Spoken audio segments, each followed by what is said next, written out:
Ahoy, every nerds, and welcome to the Sea of Souls live stream D&D campaign brought to you by the Elder Brain. We are the Elder Brain. I am your DM, Craig, as I usually am. I'm always Craig, but usually DM for this, unless we're one-shotting. And of course, with me are Mike, Ian, Jack, and Devin. And a dog, apparently. And a dog, yes. One of my dogs barking in the background. They make appearances every now and then, not as cast members though. Although if that's something you'd like to see, then perhaps we can make that happen, and we can be the Twitch channel that features dogs playing D&D. Dungeons and Dogs, you know, the headline writes itself. Ooh, right? Yeah. Or Dogs and Dragons. Dogs and Dragons. We do a full session. We do like a full session, like out of the blue. We do a full stream, but we do that thing that. Do you ever see that video of like when the guy like puts the dog in a shirt and then like has his arms and it looks like the dog is doing things with like human hands? So we basically just do that the whole night. All right. Idea for video. There we go. Perfect. Step one: acquire a dog. I've got two or one. No. But yes, we get sidetracked a lot too because we're just hanging out having fun. But hey, that's what it's all about. Couple of announcements this evening before we jump into our stream. As always, please make sure that you check out our link tree, which has the links to all of our socials. You can also find links to our YouTube channel there where you can watch the VODs, and to Podbean where you can catch the audio transcripts of our episodes as well. So please make sure to check those out. And if you have not yet, join our Discord server so you can come and hang out and chat, and we can chat about D&D and nerdy stuff and all those other things. And we just really want to kind of build this community and just be a bunch of people hanging out, having fun, doing D&D, talking TTRPGs and other combinations of letters that we enjoy. So yeah, do those things. One thing that we definitely want to focus on, and we're going to be promoting this pretty much, I think we'll be doing this every week until the thing, not an official sponsor or partnership, but we are really excited about the Heroes for CF fundraiser, and so I'm going to throw it over to Devin. Devin, what is Heroes for CF? Heroes for CF is a charity event whereupon brave heroes come to slay kobolds and cystic fibrosis. Basically, the way it works is you can sign up and then you can start gathering pledges. And as you gather your party, you accumulate these pledges on top. And with every tier of amount of money that you raise for the charity, you will be granted a boon, whether it be a magic item, whether it be a feat, an ASI, or other types of goodies. You will then take all of these rewards that you've accumulated and venture forth into a grand adventure, which I believe is now officially referred to as Snakes on the Inner Planes. Snakes on the Inner Planes. Yes, that is this year's theme. Thank you to Craig for that. Happy to contribute. It is going to be towards the end of May.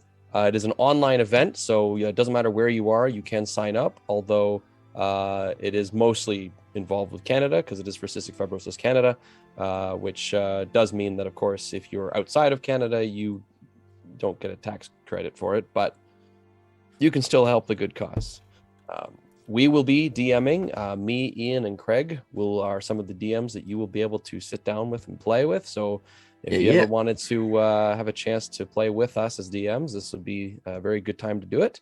And at the same time, we're also going to be helping to destroy cystic fibrosis, because every year we do this, we break new records for Cystic Fibrosis Canada, and they're always flabbergasted. We enjoy flabbergasting people. I'll be a part of history. Absolutely. So if you're watching us live, you can check out the link in the chat. I posted up there. We will have that link in our VOD description as well on YouTube. And again, we'll be pumping that every week right up until the date, May 28th. Saturday, May 28th is the date for that. But check out the website. It gives you all the details for tickets and registration, and kind of gives you the breakdown of that. So really good cause, a lot of fun, going to be an awesome day of just, gaming and hanging out, and it's all for charitable reasons, so it's worth it. So check that out, and yeah, it'll be good times. So I believe that is all that I have. Oh, I've got one thing. Oh. This was not a planned thing, but I couldn't help but notice that in the chat somebody said, "Show dogs or we riot." So here's some dogs. Please don't riot. Now we can get back to our thing. There we go. Wonderful. One or both of my dogs may make an appearance later on, as they sometimes do, depending on when break is. But my dogs join our Discord community, and we'll be sure to post various photos of our pets there. There we go. We'll create. There's your incentive. There's the hook. We'll put up a pet channel there where we just post pictures of pets. Oh wait, there is more. If you join now, within the next 2 hours, we will post a picture of Jack dressed as a dog. Did I just get voluntold to make a picture of Jack in a dog costume? I thought, okay. Don't you have that? Don't you have that head thing that like? What was that? How soon do we need this by? You're talking like I already just like have that locked and loaded. You work in the film industry. We just assume you do. So you just assume that I dress like a dog? No, you've got access to a wardrobe. That's right. Yeah, you've got a wardrobe department access, so obviously. All right. Let's before we get too far off the rails on this, let's jump in then and weigh anchor for this week's episode of The Sea of Souls. Whispers in the window are angry waves. Way ho, the sea of souls. Down to the mists as the ocean slaves. Way ho, the sea of souls. Hey ho, the sea of souls. Way ho, the sea of souls. Hoist the sails round the eddies and shoals. Hey ho, it's the sea of souls. Oh, way ho, the sea of souls. Way ho, the sea of souls. Hoist the sails round the eddies and shoals. Hey ho, it's the sea of souls. Hey ho, it's the sea of souls. Sea of souls.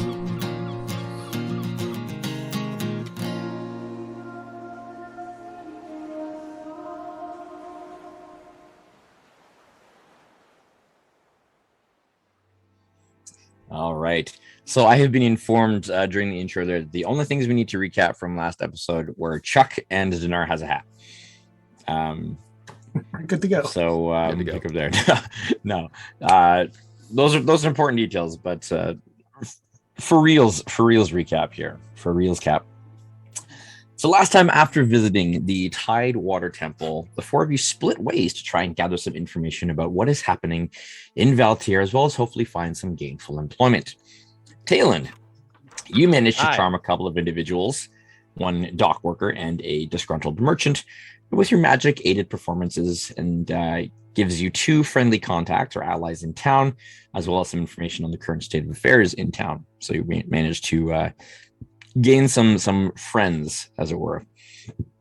Torque, you found yourself making your way to Brackish Jack's, a seedy pub of sort of the, not low lives, but we'll just say low lives in the warehouse district, where you actually ran into Serena in disguise as a human woman named Caitlin.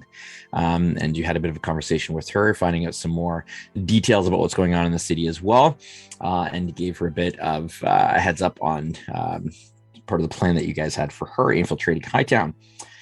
Flick, you didn't get far after splitting up before you were called into an alley by an urchin girl named Millie, who turned out to know quite a bit about things going on in the city and even managed to snatch your purse, your coin purse, without you being aware, kind of immediately gaining your favor, as it were. And she asked you and the rest of the crew to meet up with her at the docks at midnight to talk about Tanchu Vale. Dinar, you managed to find two potential jobs, one being a salvage mission in the shallows just south of Valtier Harbor, and a more charitable venture helping Madame Hargrave find out where the missing children from the Outwater Orphans home have disappeared to. With multiple leads, some profit, insights and a better understanding of the lowdown in Hightown, you met with Millie at the South Docks near midnight, where she suggested you undertake a rescue mission to break out Tonshu of where they're holding her deep in the caverns, old dungeons, ruins of ancient cities below the current city. After making some preparations, potentially using your salvage gig as cover, and after receiving an unexpected sending message from Kamari indicating that she and her allies had escaped from the Ivory Spire, a loud screech split the night. And as your attention was drawn towards Hightown, you saw an impossibly dark shadow fly up from what appeared to be near where the crypts were located and just shot straight up into the night. And in the midst of the commotion that ensues, with some screams echoing out from Hightown, before you have a chance to react to this shadow, Dinar, you once again hear Kamari responding with a second sending. Oh. Albeit you find it a little bit hard to kind of pay attention as, there's screeching and shadows, flying about. But after telling Kamari that there's some undead stuff going on in Tyr, they're trying to sort out, and informing her that they should come north. A few moments later, you get this reply. Okay, north to Tyr. Please let me know if your ship is safe. We'll meet you there shortly. 4 allies travel with me.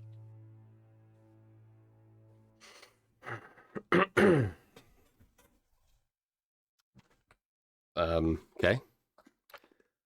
In the distance, you hear boom, a couple of guard warning bells going off in Hightown as well, and some shouts and cries of alarm. Dinar will concentrate as best he can and reply. The ship is safe. However, something just happened here. Not sure how to explain it.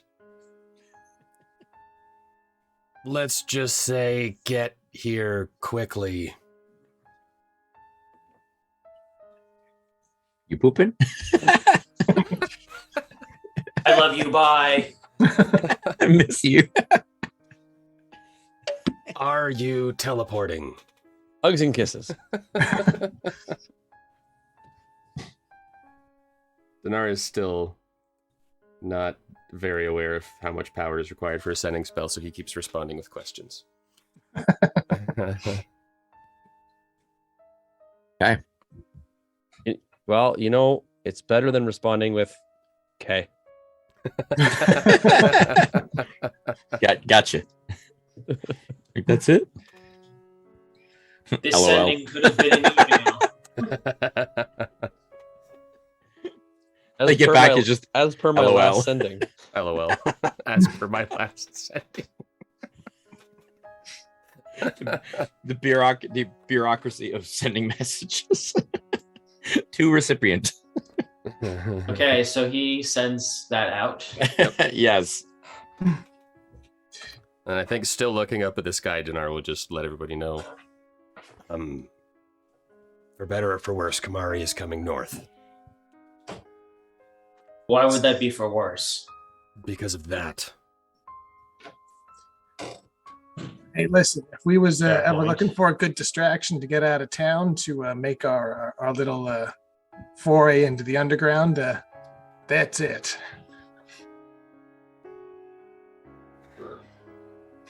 So you're suggesting we leave now then, rather than investigate? I mean, we're going to investigate, just going to go the roundabout way to do it. We're headed in there anyway. We'll find out what it is when we get there. Fair point. I agree with this plan. There's also Plan Gun. Just shoot our way through Hightown? No. Plan I have a gun, get out of my way.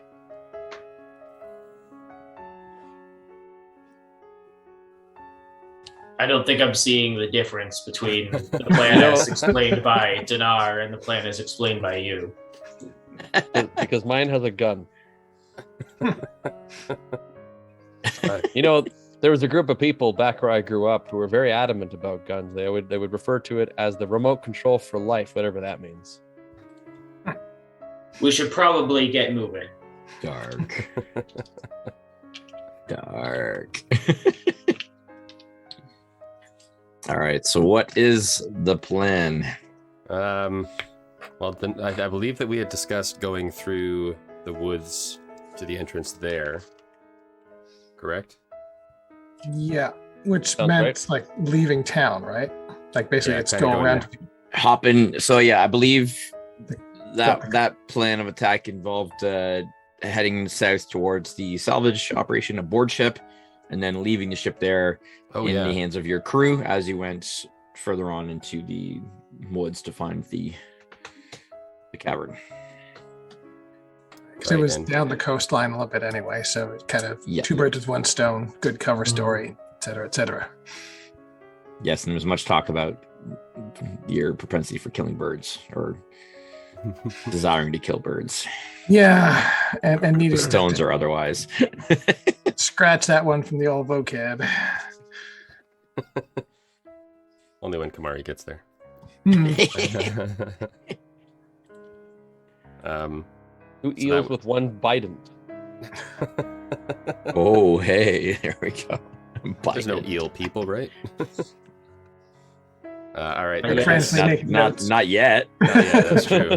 That's true. Don't give Craig any ideas. Then I gotta draw it. Yeah, the book's still unfinished. That's right. Any ideas you come up with, Mike has to draw. So he's like, oh, crap. I'm going to draw eel person. All right. So I guess we're making our way back up to the boat then. Okay. The Radiant Dawn. Unless Okay. Tayland is actually suggesting a different plan of attack. It's fine. Okay. We should probably go with the plan made by the guy with the large intelligence number. And the surprisingly low charisma number, though. That's okay. I have more than enough charisma for all of us. I mean, I appreciate the compliment and all, but I'm still working on it, man. That's well. Oh wait, you're talking about D, right? Okay, let's go. You could be talking about both of us, Flick. It's okay. See, that's why you're a Okay. great captain. You're willing to share. You share the credit and take the responsibility. That's a good leader right there.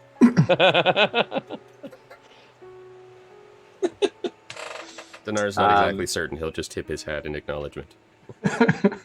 As you head back to the boat, the ship rather, and prepare to leave berth, you're kind of taking out the mooring lines, and given the time of night, you do draw the attention of Ashai, the harbor master, and she comes down with just another, not a guard, but kind of a larger looking fellow dock worker, and she just kind of looks, what you're leaving in middle of night. This is very odd behavior.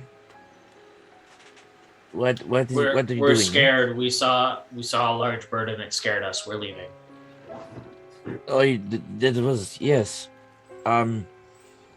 Like you're leaving like you paid for a week at least. Oh, no, I think, well, I believe. We'll be back. We just don't want to be around the large bird. Where there's large bird, there is very large bird dropping. Flick is terrified of birds, you see. He's very small, so he can be picked up and carried away very easily. Yeah, There's story. there were children that happened to with big eagles. Okay, give me a deception check. I provide advantage from my Who's making from the my chat? added bullshitting. I'm gonna say no on this one. Okay. He's kind of looking at you like, it's very specific, actually. Hey, look, check this out. Do you think if I flex while holding my gun like this, I can shoot while flexing at the same time so I can have my guns shoot my gun? Okay, Does that work as a Oh, yeah. distraction? no. Make a deception check.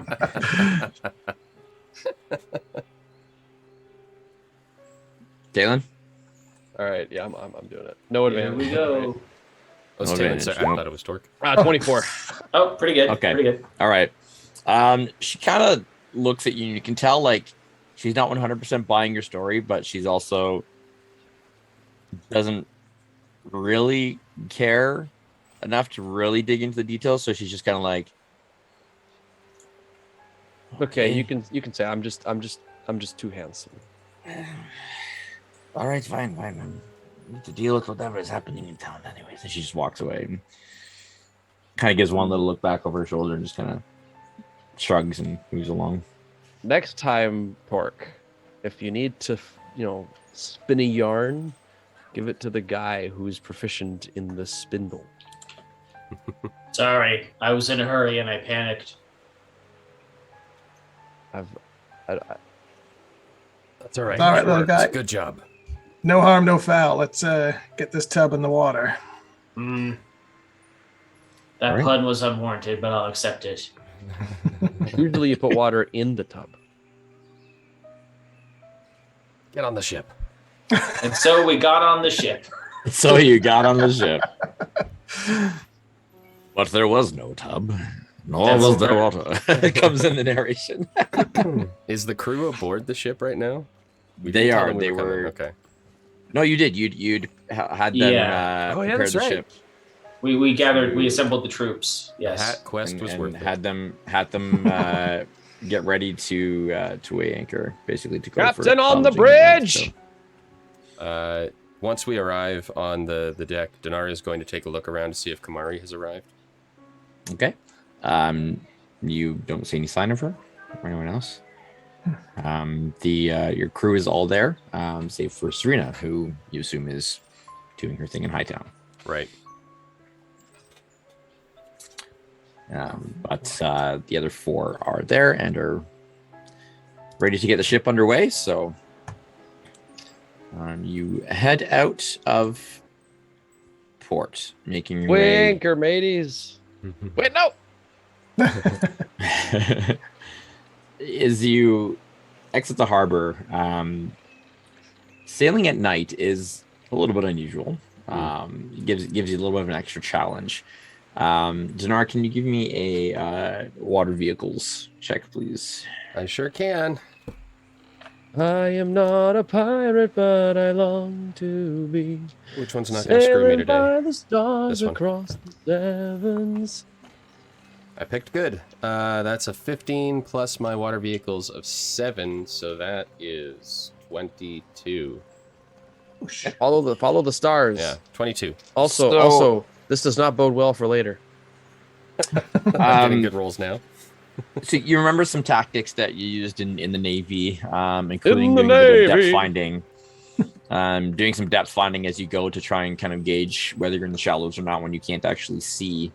So dropping, you have a knotted rope with different kind of depths marked off on it as you're kind of trailing through, and you have one of the other crew trail through to give you an idea to make sure you're kind of staying away from where there's any rocky spots and kind of the main safe navigational path essentially out into the open sea. And sailing at night provides a little bit of extra challenge, even as far as kind of gauging your distances, since you don't have the light to really give you an idea of where you would be going. At least normally it would. But Dinar, you seem to be able to see perfectly fine. Of course I can. Yes, special eyes. And so you're starting to really realize now that whatever the change to your eyes has given you a distinct advantage in the lack of light, where you can't determine colors necessarily. And distance is still a little bit tricky, but you can still see things. You can see outlines. You can see the shore. You can see areas of the ship that aren't lit in surprising clarity. And then where there are a little bit of dim light, so anything that's lit by the light of the moon, even a little bit, or where there's like faint lantern light, it's enough light to let you see brightly or clearly. Sorry, as though it was in direct sunlight. And so you definitely have a distinct advantage now in the dark. Dinar has dark vision, or not dark vision, low light vision, or is it better than Dinar that? Dinar has dark vision for all intents and purposes. Hey, Ow. To that end, So you now have dark vision 60 feet. 60 feet. Okay. Flick will be up in the Flick nest. I will get Paige out. Okay. I'm going to cast light on Paige and send her flitting off ahead to sort of be a... Oh, that's got to look beautiful. That's like animated by Miyazaki and everything. Like Yeah, this little totally. this little child-sized goblin on a crow's nest of a ship, just like making a glowing origami. The hands Man, come this out, is yeah. straight out of a Miyazaki film. Oh, yeah. And of course, I got to Majestic. launch her out of two hands, right? Like, it's just sort of, okay, go. Yeah, And exactly. Yeah. The majestic paper If albatross. anybody watching is inclined to fan art and was wondering a very good eye-striking image to capture, that'd be it. Yep. There you go. That's a good one. All right. So these shallows are down here. So you're kind of up. You have to kind of come around the point here and then down into the shallows. So navigating along the shoreline is a little bit trickier than heading, kind of straight out to sea. So essentially, for every 200 to 300 meters or so, will require another check. But I'll throw it to you guys as a party. What would you like to do to try and make navigating a little bit easier? Well, okay, this is going to be maybe a little bit abstract, but Craig, with your permission, the waters around Tyr were like the last place that Torque visited before his exile. And so even Correct. 10 years later, I feel like for that reason, it might still be kind of like fresh and present in his memory. So could Torque's memory of previously navigating these waters be of assistance to Dinar? I think that could be doable. I would say you can do either you're proficient in survival, right? I believe I am, yes. So I'll let you do a survival check with advantage on this because it would be familiar terrain to you, Okay. as you mentioned. So Do I roll now, or do we all kind of like do our contributions all at once? yeah, we can see if anybody else wants to add anything to it, but I'll definitely say that works. Okay, I'll give it a shot. So with advantage, my survival check was a 24. Ooh.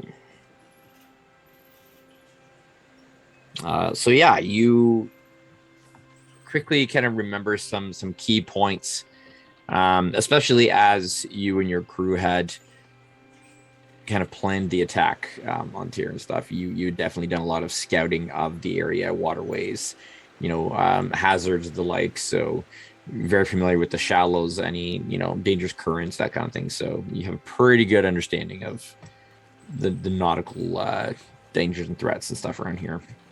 And you're able to relay that information to your capitan. Anybody else? So Flick, you have your Boyd out and about. So if you want to do some perception checks through your bird's eye view, you can do that as well. All right. Oh, I should look up what the owls... I think it's a +2, but with advantage because of dark vision. Mm-hmm. Let's double check that real fast.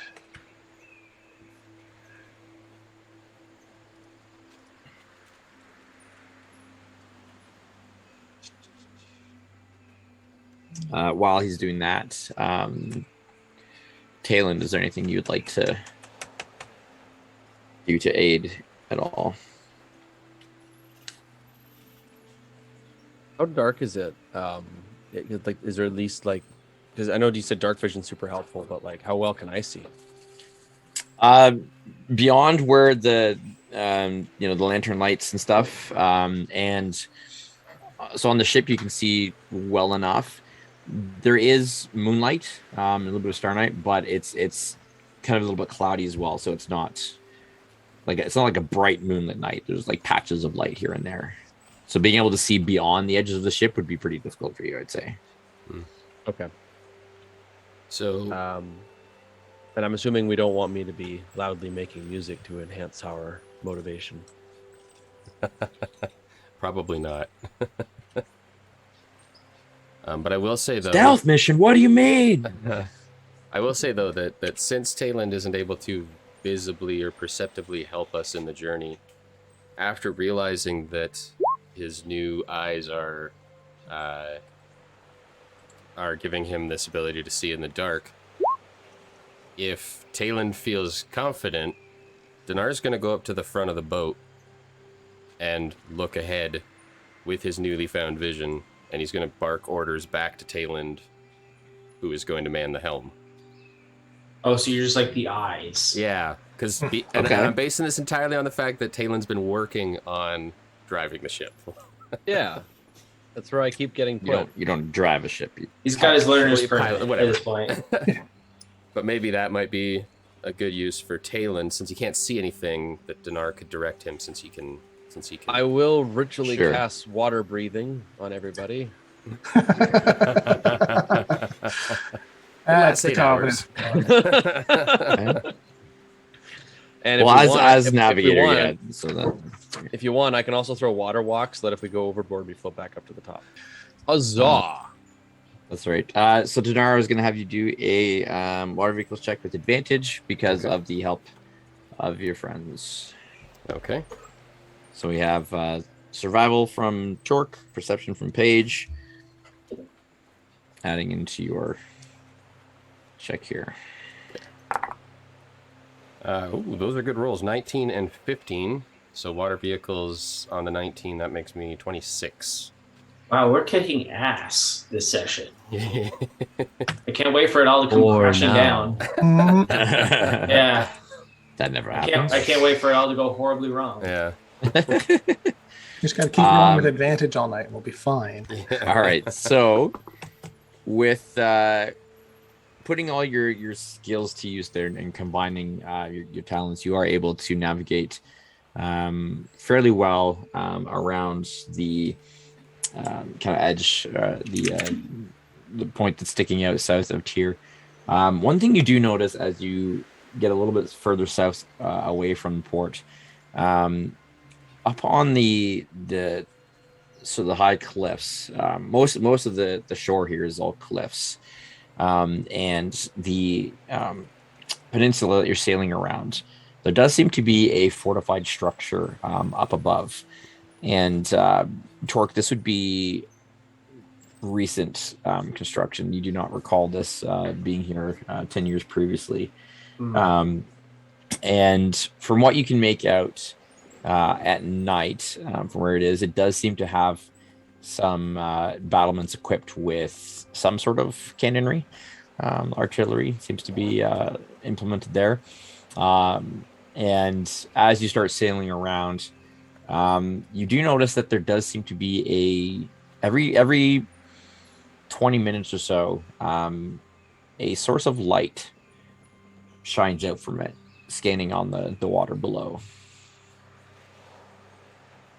It doesn't show directly, it doesn't kind of shine directly on where you are, but it does seem to be sort of like a spotlight, a scan light that's coming out from this fortress and scanning the waters nearby.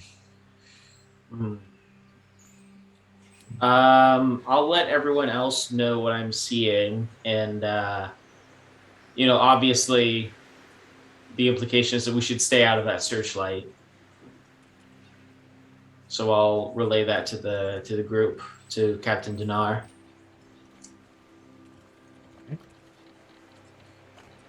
I guess that'll change our navigation slightly, but moving forward, is it possible to keep a rough similar heading but stay out of the light? Yeah, what's the maximum distance like from the island that the light goes out? Like if we just even if it comes to like us staying, what if we stayed like out of the radius and then like sent a lifeboat in a certain distance? Like, would that make us less likely to be detected? It's definitely a possibility. I'd say, Dinar, with your sailing expertise, you do know that there are ways to kind of sail quietly.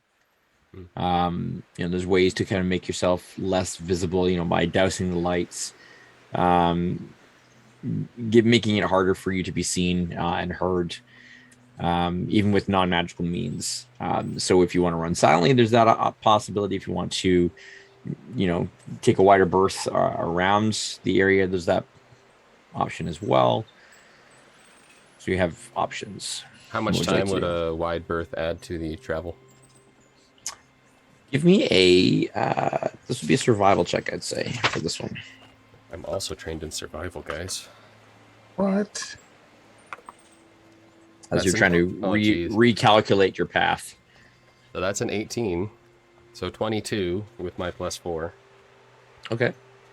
Good rolls. If you gather, if you wanted to really like fully stay out of the range of this light, you'd probably add about 2 or 3 hours, which would bring you well into sunrise. To make it like so. You left just after midnight. You're probably approaching like 2 or 3 a.m. So if you added another 3 hours on, you're going to be getting into daylight. Still within spotting distance of that tower within daylight? Once within daylight, they'd be able to see you, yeah. But if we bomb straight through, then we'd be out of their range. Is that kind of the trade-off we're looking at? You'd have a better chance of being able to get sort of where the shallows are. You'd be kind of on the far side of the peninsula. So this is this is where the keep is, and then this is like where the shallows are down here. So you'd have to kind of like come around that way. So if you sail it further, you'd be like out here where they can still kind of spot you. But if you did a quick dart, you'd be able to get in kind of, possibly even hide like on this side of the cliffs where they wouldn't actually be able to spot you. Maybe I missed it in the tech issues. Is there a reason we're trying to avoid the lighthouse? Just not being spotted. If we're on a stealthy mission, then the fewer people who know we're out here, the better. That's true. Yeah. Okay. Well, maybe Dinar is just feeling cocky, but because he can see better in the dark, we're gonna go silent and drift right through. Quick question for her DM clarification. Where do you rule AoE effects that linger on the deck of a ship that is moving? If you're casting it on the deck is considered to be like, if it's moving, it's physics. It's moving with the ship, like, okay. It's because you kind of cast it. Okay. On that spot, like if you were to cast it in a space in midair and say this is the spot, then it would stay there. But if you're saying, like, if you're casting it like kind of tied to the deck, then it's going to move with the deck, like with the ship. So potential option, since it is dark, I could cover our entire ship in a fog cloud. Would make it difficult to see, but it would also give us complete cover in darkness. And then in theory, if we plan it right, Flick could potentially still be able to see from the top of it. Or Paige. Wow, that gets trickier. That's like third person. Yeah. Like that, it's an option. It's just something we can consider. It also, to do that, is going to cost like some serious high level spell slots to get a fog cloud that big. But if it's like, if we don't want to be seen, that pretty much guarantees it, because at night you won't even notice a fog cloud like that. Like, it's just basically just no light reaches us, which is what we want. I don't know, maybe keep that one in the holster in case the spotlight looks like it's going to nail us, so they don't know who's down here. Well, if a spotlight hits us and there's like, what's this weird patch of fog? Yeah, it's going to light up like a freaking Christmas tree, but they won't know what Christmas tree it is. That's fair. I suppose that's better than nothing. Mm-hmm. Who's Yeah, Christmas no, tree? Yeah, let's keep that in reserve, and then push come to shove. Paige could stay out front. Flick could turn her light off, but through Paige's eyes, Flick could give me instruction, or could give Tayland instruction on how to there you steer. go. I think that's the plan. Otherwise, we'll just go dark, Navy SEAL style. All right. Yeah, So you're just hoping to do it the straight shot and get past the keep's vision. Yes. Okay. How small or how big a mark can I make with prestidigitation? What is I would like to what did mark. you want to do? I would like to mark the Radiant Dawn's flag with the Valtyr flag. I can minor illusion that crap. What do you need? Oh yeah, and you're Yeah, like right minor up in illusion the, would serve better for that. and you're right up in the crow's nest, so you're like already right there. All right, then, Flick. Let's fly the Valtyr colors on the flag, and then if we do get spotted, at least we've got that. Just, it only lasts for a minute, so Wait if till the spotlight hits us, then I will. if the I'll light it spotlight up. hits us, flag, fog. We're scrambling at that point. So this is Hey, plan is that one of our F. ships? In other Oh, words, it's gone. we're talking plan F here. Gotcha. Yeah. All right. Hey, I think that ship's one of ours. Oh, where'd it Potential episode title already. Plan F. All right. So as you try to make a beeline through, a couple of perception checks for the keep.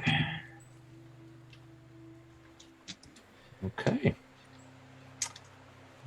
There's one point sort of just before you get to where the cliff and their limitation of kind of viewing over the cliff and then down on the south side of it is going to hinder their view. There's the one point where the light kind of comes and scans out, and it's like 100 feet from your tail end, from the back of the ship, and so there's that kind of moment of like held breath where you just you've got plan F in place just in case, but you manage to avoid their gaze without being spotted, and sail into sort of the entrance to the cove that holds the shallows. And with your vision and with Torque's knowledge of the area, you kind of find a spot where you realize you don't want to go too much further in. It's called the shallows for a reason, and there's a shipwreck in here to be salvaged for a reason. And so you kind of reach the closest that you want to. There's a couple of rock columns like sticking up out of the water, like smaller, kind of like Flower Pot Island type things. And you manage to kind of like bank in between a couple of those spots and drop anchor in a spot where you're not going to be too affected by currents and waves from outside. You got a little bit of like a protected area, and it kind of hides the ship a bit as well. But anything beyond that would either have to wait for daylight for the crew to be able to maneuver in to get the salvage gear in place, or would require going into your rowboats at that point. But you figure it's the best spot for both the crew to do their job and for you to kind of make the rest of the way down into the woods a different way. Okay. So the first leg of your journey south is successful. Well done. Yay! We're immediately Well, thanks spotted. everyone. That's a good episode. We'll Oh man, we finished ahead of time. This is great. I'm gonna Nothing take happens, right? take a bubble bath, have a nice cup of tea, And then we'd level up, right? Because that's pretty intense. I looked at all my harrowing, yeah. possible encounters, and you managed to evade all of them. Like it just, what even? I don't even know You what to do with joke. that. I had that happen to me once. It can happen. Yeah. All right. So, do you want? I guess the question is: do you want to wait for daylight? Do you want to have a rest? Do you want to head out now? While you still have a little bit of cover. You've probably got about another 2 hours of night before sunrise. I feel like it would Night- be better to go before the sun rises, right? Because then we'll be less. That's what I'm obvious. thinking. Hmm. The only concern is at what point do we take exhaustion? Well, I think that we should rest once we make like landfall. You know, Okay. Get the Like, launch usually- ashore. once Usually- once we're off the water, then being spotted is much less likely. True. It's essentially exhaustion. Like if you're looking at 24 hours since you slept, or significant exertion before Okay. then without a rest is going to. So it all depends on what you do. Like if you didn't sleep but you're not doing anything for the rest of the day, like you might not necessarily get exhaustion. It all depends on kind of what you're doing. Right. As we all know, it's easy to go 24 hours without sleep if you're motivated.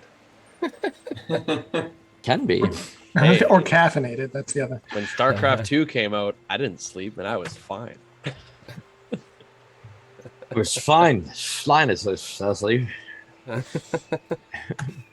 All right. Well, then in that case, I think we'll try to get as close to the salvage location as we can. And then Okay. once we're there, then I guess we'll split the crew, assuming there doesn't seem to be any threats. I don't know how I feel about leaving the crew of 4 to do the salvage on their own, but there are more pressing matters. I think that we should probably. Is the salvage time sensitive?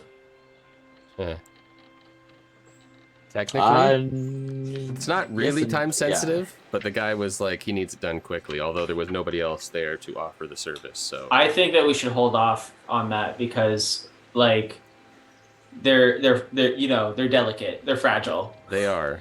I don't really want to send them into a potential like monster ambush by themselves. Well, maybe have them I- at least go survey the site, make sure that everything is on the. From a safe distance. Yeah. Yes. Yeah, don't leave the ship kind of instructions, but go and scout it out for us. Okay, Yeah. and then after we leave and they scout, they go back to port. Or loiter around here waiting for us to come back.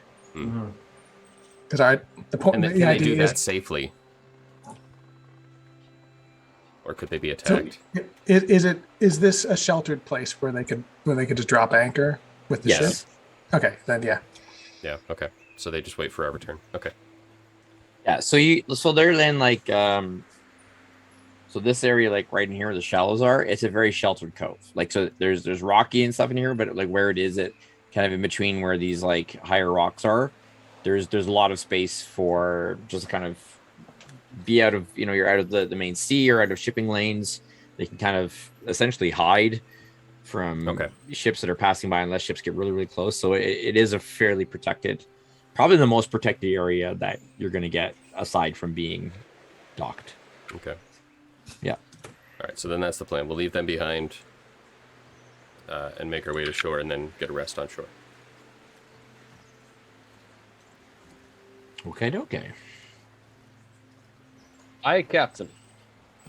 All right. So you give them the instructions, and Kadana assures you that all will be well, Captain. Don't worry. We'll take care of ship, and we'll do scouting, but make sure we not get too much into danger. And I'll hold Kissick back. I know Kissick is eager to prove himself and to go the stabby and everything, but we'll make sure that he doesn't do anything too crazy.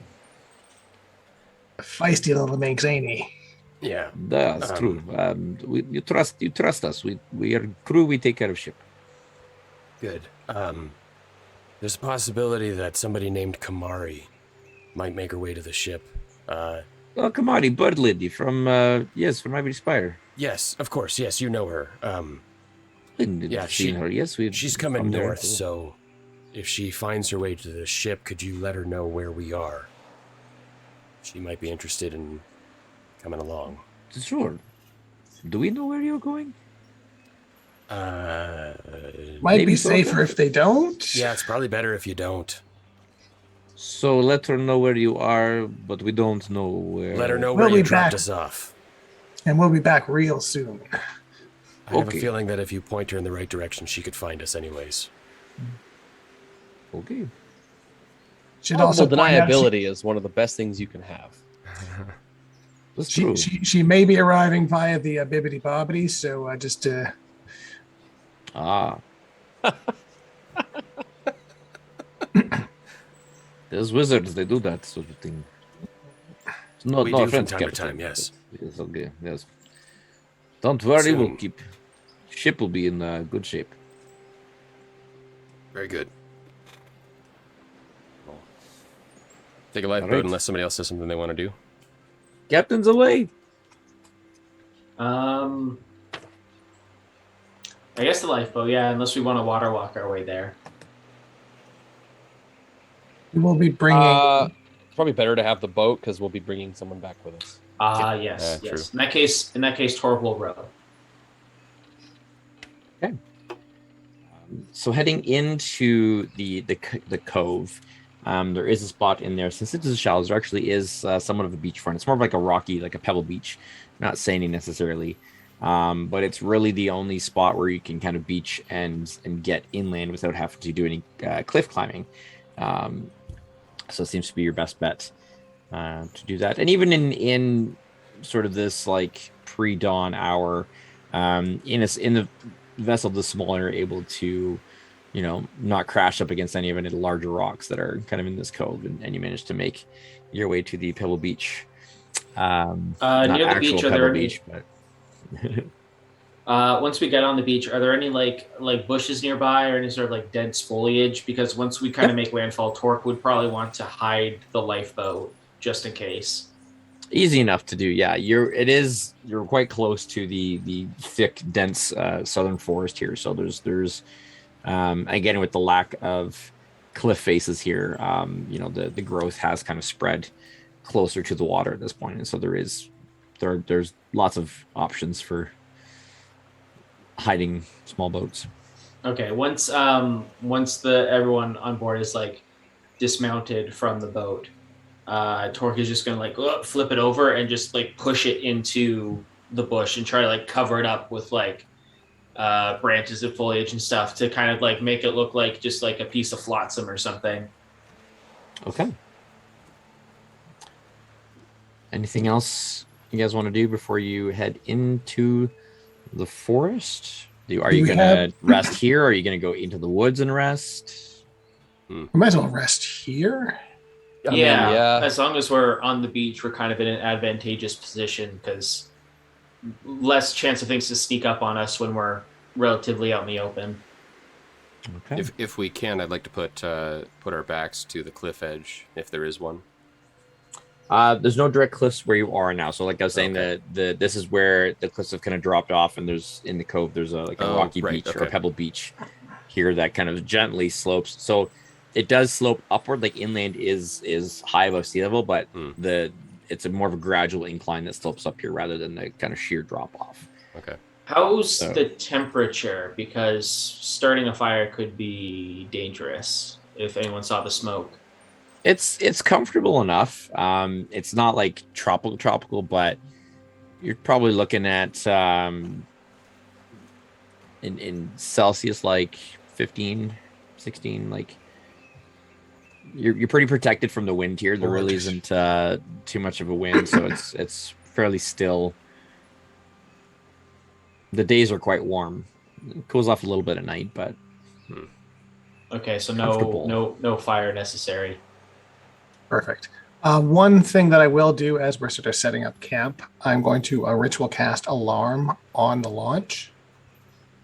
okay, So I will know if anyone tampers with it while we're gone. gotcha. Smart.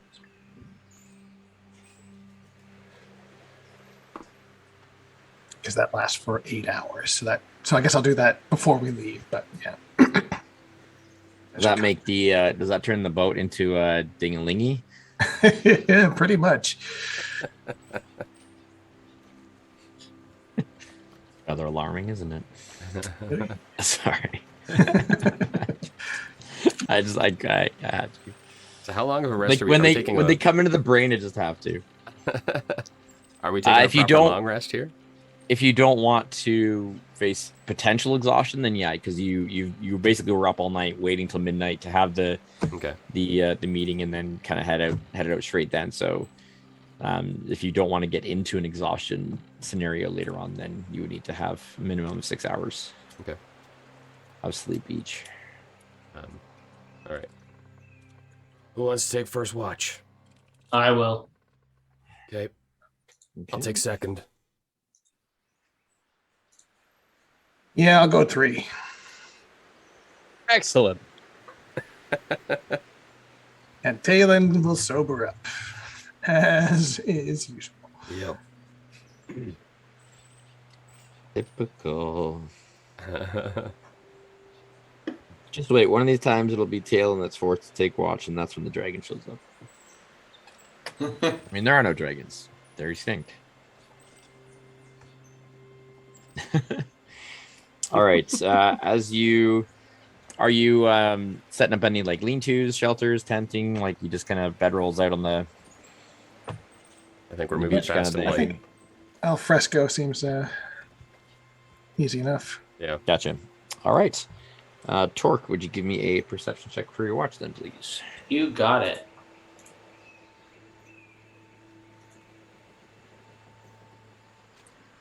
Perception. It's going to be a 18 total. 18. Okay. So your watch takes you into sort of the first breaking rays of dawn. As you guys arrived on beach here, probably around between 4 and 4:30, and so just over an hour and a half or so into your watch, sun starts to rise, and with the very first little bit of warmth and the light coming, a number of local creatures seem to be drawn by kind of the stirring of light. You see a rather large lizard, a reptile, not one that you're directly familiar with. Size wise, as at first you're not quite sure, as it kind of comes out of some bushes like further down the beach, and as it starts to kind of make its way, it seems to be kind of digging through some of the rock and stuff, and every now and then you see it kind of like reach down, and as it pulls up, it seems to be eating some sort of crabs or something buried under the rocks. And as it gets closer, you realize that it is quite large. Larger than Flick large. Mm. And it kind of takes a notice of you. And there's a moment where it kind of seems to be kind of tasting the air and sniffing and just kind of watching. What do you do? Torque will just silently stand up to his like full height. Nice. And like not make any sort of threatening gesture, but in that way that like when you encounter like a mountain lion, you're supposed to make yourself look really big. I don't know if that's true. If you ever encounter a mountain lion in real life, don't take that advice just from me. But hey, you heard it here, guys. Okay, but disclaimer, satire. But Torque is trained in survival, so he knows what he's talking about. He's basically just gonna like puff himself up to his like full height, his full size, just to try and like intimidate this thing into staying away from our campsite. Sure. Go ahead and give me a intimidation check here. Okay. Well, obviously, I'm assuming you're going to use your strength for this one. Yeah. It's a key to charisma, so we'll just add a 3 onto whatever I roll here. Sure.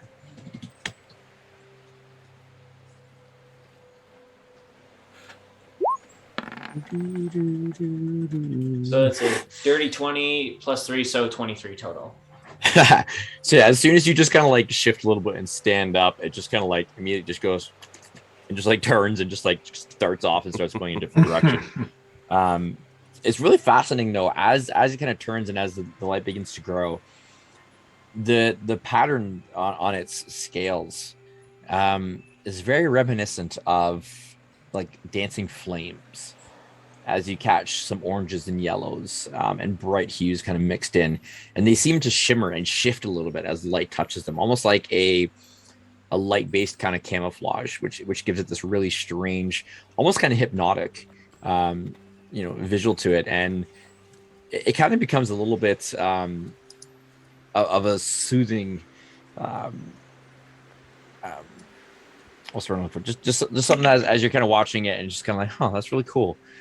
Like an ambient visual display where you just kind of watch him moving along, eating crabs.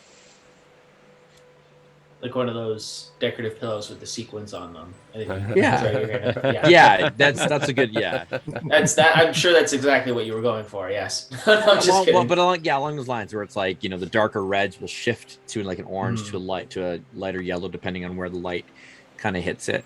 And yeah, it's a very, very large animal, and you see only one of them, and you kind of get the idea that might be some territorial nature to it there, Would Torque have encountered anything like this on his island when he was marooned?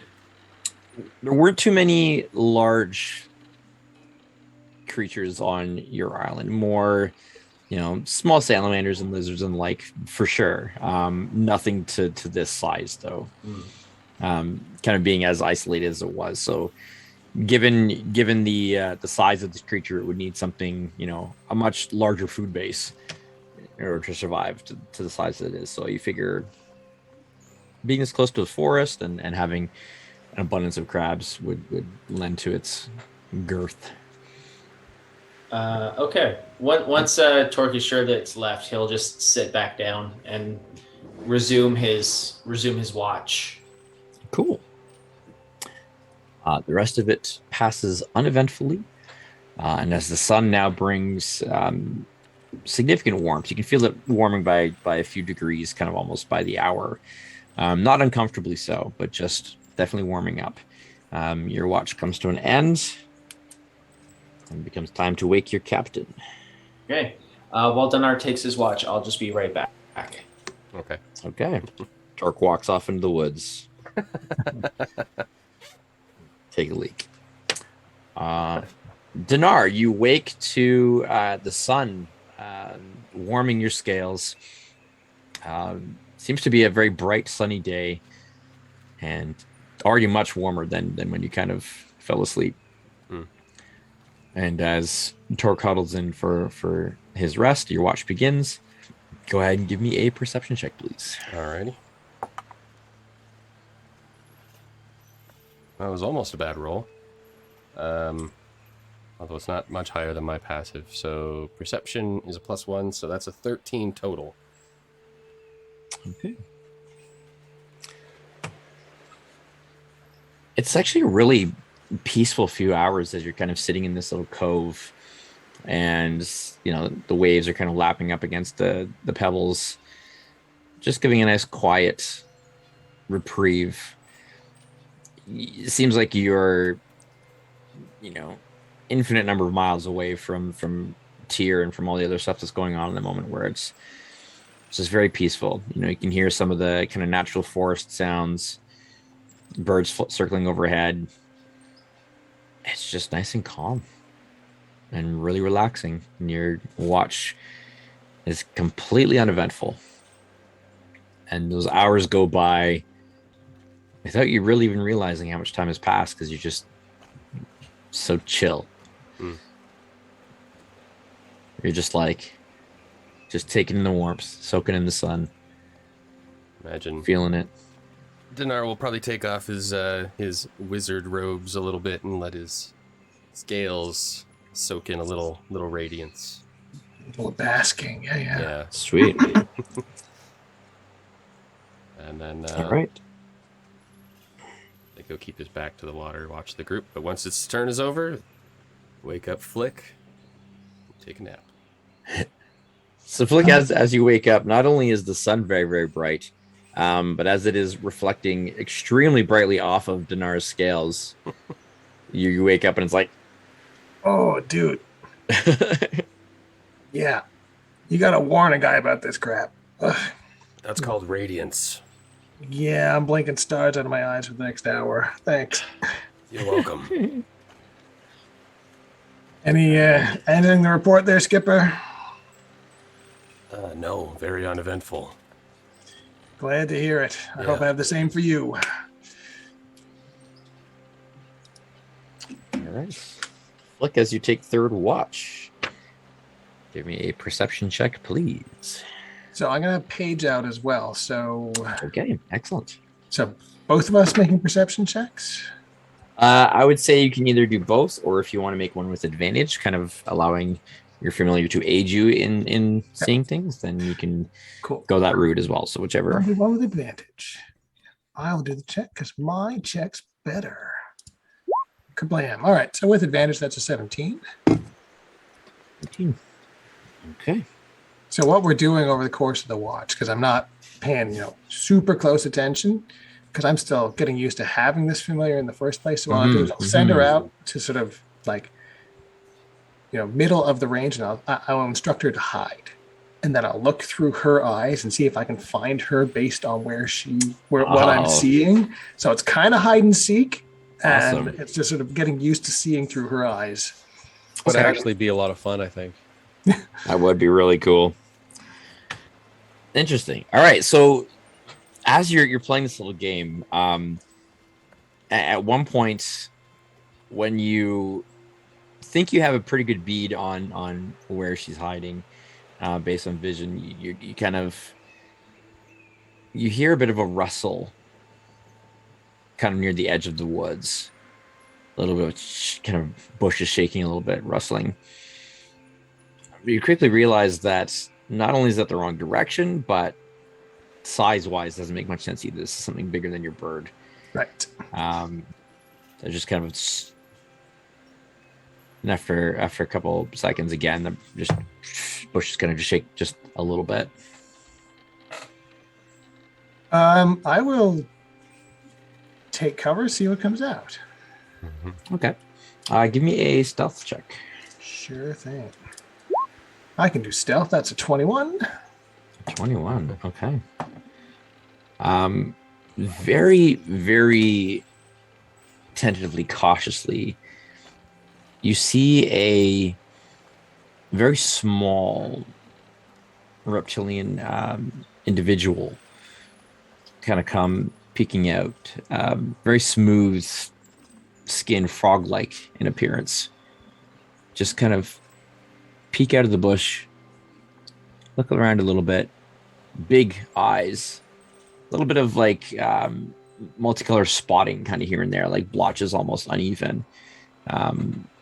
Very dark green skin, but with a little bit of like almost like camouflage, like with some browns and some lighter greens, but it appears to be natural.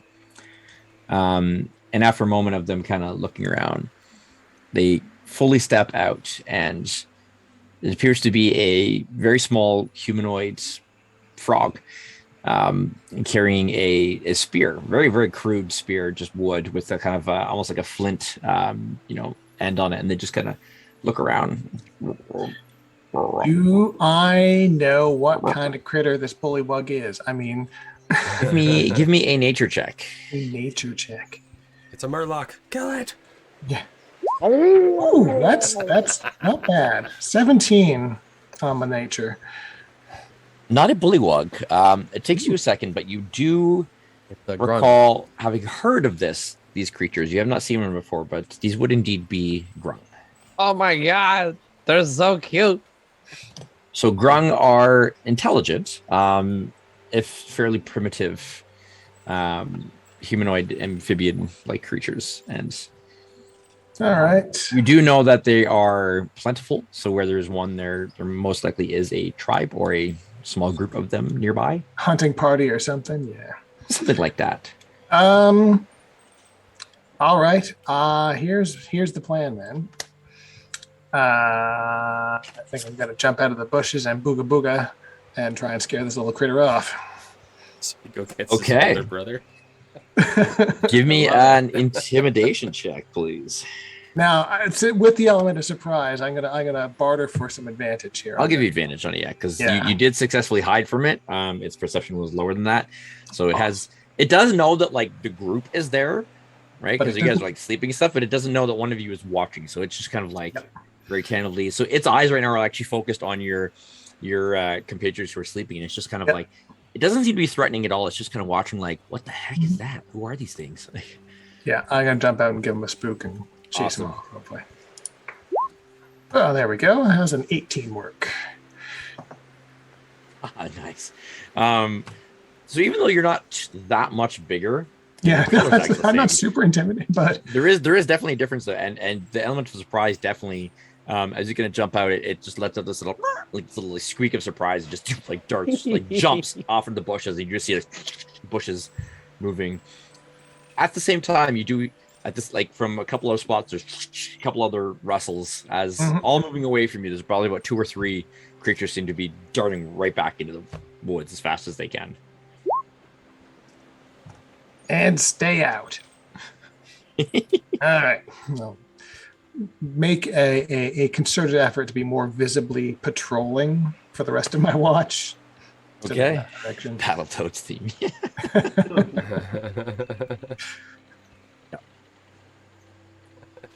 And throughout the rest of your watch, you don't see any other sign of them. Nothing else comes by. And one by one, your friends start to naturally wake as their rests come to an end. And it's a beautiful morning, bright, sunny, blue skies. Just enough cloud cover in the sky as well, so it's not, there's some shade here and there, but it's beautiful. I had a dream I was being chased by crabs with knives. Not far off. Frogs, actually, but Hey, yeah, there's What? You saw frogs with crabs? no frogs with knives. Some of the locals were curious. well, there was an old scholar back in my hometown that always said that everything evolves into crabs eventually. So maybe that's what you saw. Sound like a crabby fella. It was a bit crusty.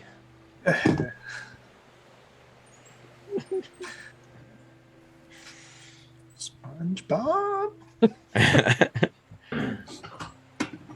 So do you relate the Well, yeah, I Letting think the I grung to spooked them them. off for now. Okay. Hopefully the But the question is, if they scare easily, will they be back in greater numbers?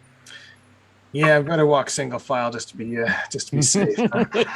I imagine that they might be avoidant of people. Otherwise, wouldn't they have become a nuisance in Valtier by now?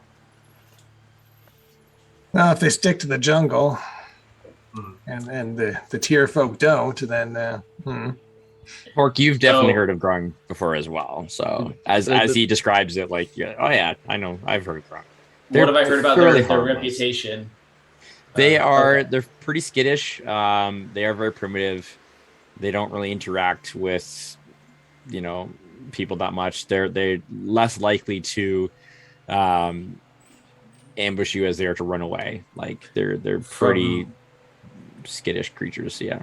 From what I understand, these grung are typically content to mind their own business. As long as we don't do anything to intentionally provoke them, they will likely leave us well enough alone. All did what Flick do constitute towards provoke? nah, I just spooked them a little bit. Let them know we meant business. That's all. Just marking our territory. Exactly. Speaking of which, maybe we should add some extra scent to the boat before we leave. I don't know. Is that a Everybody mark it. Extra scent? I believe he means pee on it. Flick, please do not pee on the boat. I would do it on it, not in it. Like, come on, I got some sense. Bad for the wood. Yeah, Hey, Tayland, just Ice. never. The smell never washes out. I want to give you a rare opportunity. Since we're Okay. bright-eyed, bushy-tailed, and about to head into some danger. I mean, I don't know about those first two things, but Well, we're awake, and we're about to go into somewhere I dangerous. wouldn't even go that far. We know ahead that we're going somewhere dangerous. Do you have any That's a first. requests for what I prepare for the day? Oh, all of the spells we will need. You have detect snark. Is that a spell? Should be. You don't have the dark vision spell, do you? I don't need it anymore. Well, for me. For me, No, I don't have that. Okay. We can always light a torch. I mean, that's the thing. Yeah. I don't know what spells you have, so I don't know what would be. Identify would probably be good to have, and I'd say detect magic would be useful. Well, I always have those. Really? Those are my ritual spells. Enlarge and reduce. Of course. I never leave home without that one. Magic missile. Yeah. Yeah. What do you got in third level spells? Is that Tayland asking Dinar? What are your Sure. third level spells, caster? Okay, I mean, like, that's not that meta. Like, as wizards, as yeah. casters, like, you do have leveled spells. You would understand true. that there's I like different feel like degrees of spell casting. If any class is going to be able to have a mechanical speech in game, it is very wizards. true. It is very true. Casters would be like, oh, what do you use to cast that? That's fair. Like, That's fair. I could upcast it. Oh, well. Yeah, that reminds me, Captain. You and I need to sit down and Observation. compare notes sometime. I'll tell you what I got figured out, and you should show me what you got.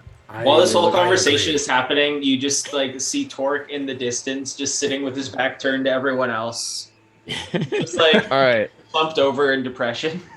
He's I like, mean- oh my gosh. Do you think we're gonna need counterspell? Well, we're going into a place that's potentially got high-level casters, so yeah. Okay. So I've got Vitriolic that. sphere for sure. See, I wasn't going to Um, prepare that because we're going to be in tight quarters. And that spell is kind of indiscriminate. It's a radius. If you're in it, fair it gets enough. you. You know what though? Those are all my spells. My spells all do that. All my spells are big AOE bursts. That's fair. Well then, okay, you be AoE burst, I'll be mechanical Right. sniper. Well, you can take acid arrow. Life transference would be useful. Already got it. Okay. Dimension door, always good. Yep, got that one too. Do you need mage armor? You might want to take Um, mage armor. I mean, Trade you my detect magic rookie card. I normally don't prepare it. I was going to because we're walking into danger. Yeah, I would Torque take. is like- I would prepare. Torque like comes over and looks over like Taylor's shoulders, like, it says here that it lasts for 8 hours at a time. Yeah, that's why I'm saying you should take that and cast it now. I legit love this. think the only The visual the of this is only- hilarious. the only thing I would personally prefer is that you stop wasting your spell gates on things I know how to do, and instead take spells I don't know how to do. But that's neither here nor there. Tongues would be good. You want tongues. I think tongues would be useful because, boy howdy, when we're in a situation where we can't understand what's happening, it sucks. That's true. Okay. Yeah, because you don't. Well, I mean, you do have comprehend languages though, so I guess do. like that's comprehend languages at least solves the problem if you don't want to take tongues. Tongues is just nice because you can speak back. comprehend language is ritual cast. It'd be good if we hit like writing and stuff that we need to decipher. But Yeah. Yeah, if we get into a conversation with somebody and there is a language barrier, tongues is super useful. Okay. I'll keep that But one if there's on. something else you'd rather swap it for, I wouldn't be against it. No, I was going to bring that one. But yeah, I would say take mage armor, use that. Absorb elements might be useful. But honestly, pretty much always if you have that one. okay, That was basically my job aboard the don't- Majestic Starling, so you don't need water breathing. well that's also ritual, so I got you covered there. alright, good. Dinar's going to throw his sash back over his shoulders. Good to go. You should encrypt those so that I can't just read them like that. Wouldn't that be funny if like you're just fighting some wizard and they like kind of just squint at your sash and then cast a spell that you Oh yeah. You that got to invest in some in cryptocurrency. I think that's called Electrum. Right, that's right. Yeah. Throwback. Have you heard of Electrum? All right. Anything else that you guys want to prepare before heading into the woods. Seeing as Torque is the only one here that doesn't have to prepare spells, I guess he'll just do some warm-up stretches. So Calisthenics. I will come to you then, Dinar. Are there any spells you'd like me to prepare? Well, water stuff might be useful down in the tunnels. Kind of flood them out, knock them up against the walls and stuff. So, this may come as a surprise to you. But everything you do is water-based? Yeah. That's fair. Like I can take like Wind Wall or Sleet Storm or Cloud of Water, Dust Devil, Lesser Restoration, Skywrite, Warding Wind. I don't normally have those prepared, but I'd be happy to swap something out. We're going underground, so Skywrite seems pretty useless right now. Yes, although every time I don't take that spell, I regret it because I always end up needing it. But we're always on a ship when I need it, so. Cave wall. Right? The real question is, I think, Lesser Restoration. Is Lesser Restoration something we think I'm going to want to have? It's for blind, deafen, paralyze, and poison. So it'd be useful, but like I don't know. Those are also usually conditions that solve themselves after a certain amount of time. Yeah, but given that we know what we're walking into, it might be useful in the moment. Okay. I assume I should not have Shatter prepared. Or would you, or I know I can't turn that one off. Might be a bit unsubtle. I just won't use it. I can I'll take out Thunderwave then. Is that Sure. and then I'll put on Lesser Restoration? Sure. Okay.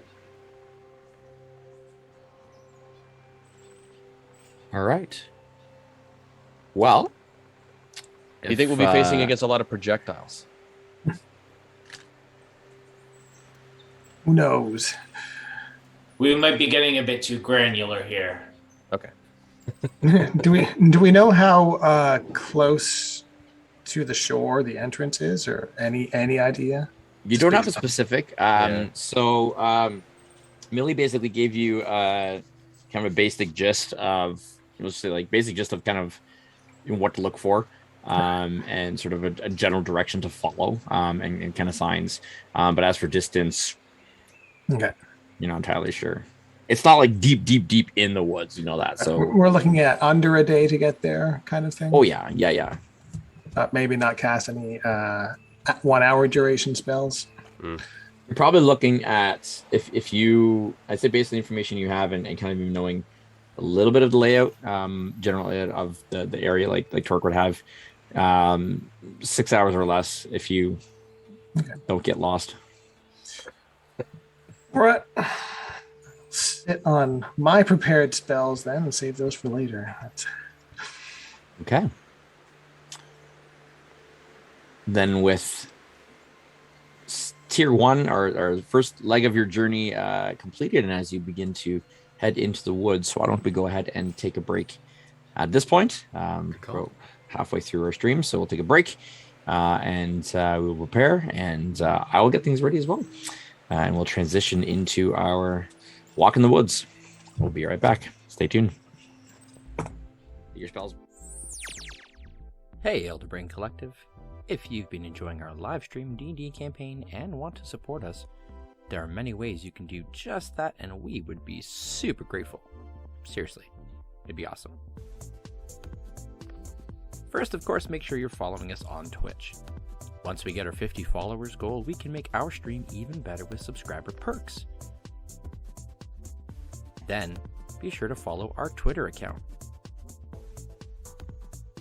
Subscribe to our YouTube channel where we post stream VODs as well as additional content coming soon.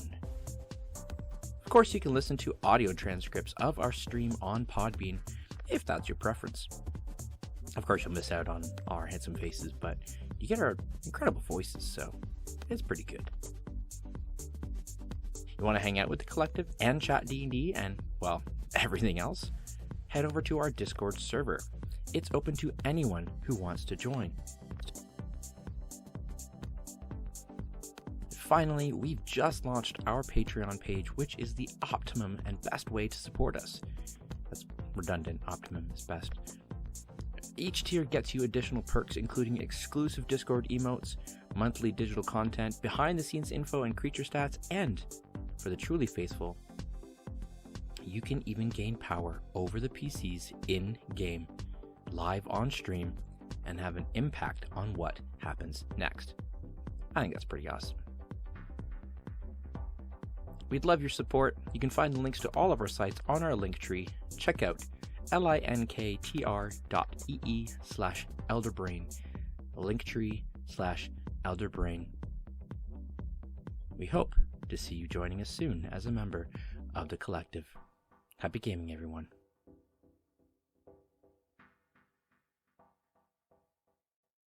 Whispers in the window are angry waves. Way ho, the sea of souls. Down to the mists as the ocean slaves. Way ho, the sea of souls. Way ho, the sea of souls. Way ho, the sea of souls. Hoist the sails round the eddies and shoals. Hey ho, it's the sea of souls. Oh, way ho, the sea of souls. Way ho, the sea of souls. Hoist the sails round the eddies and shoals. Hey ho, it's the sea of souls. Hey ho, it's the sea of souls. Sea of souls.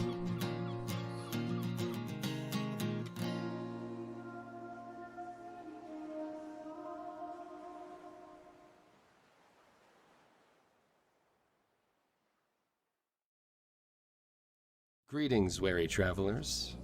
My name is Mike, and I will be playing the role of Dinar Neurixius, dragonborn wizard on the Sea of Souls.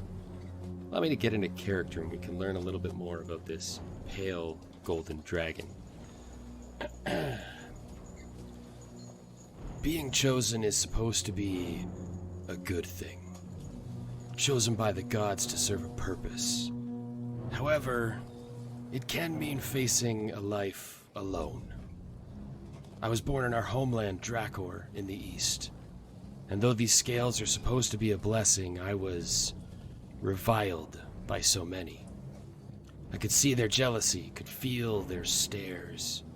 My own people shunned me, and so I left. I still drew stares when I arrived in Stormhaven. It's hard to miss these scales.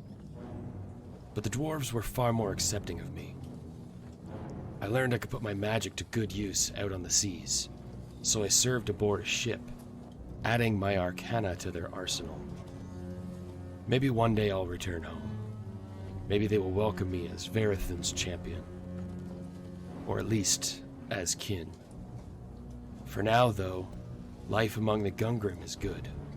I am used to standing out here, used to towering over this good folk. But what they lack in size, they make up for in heart.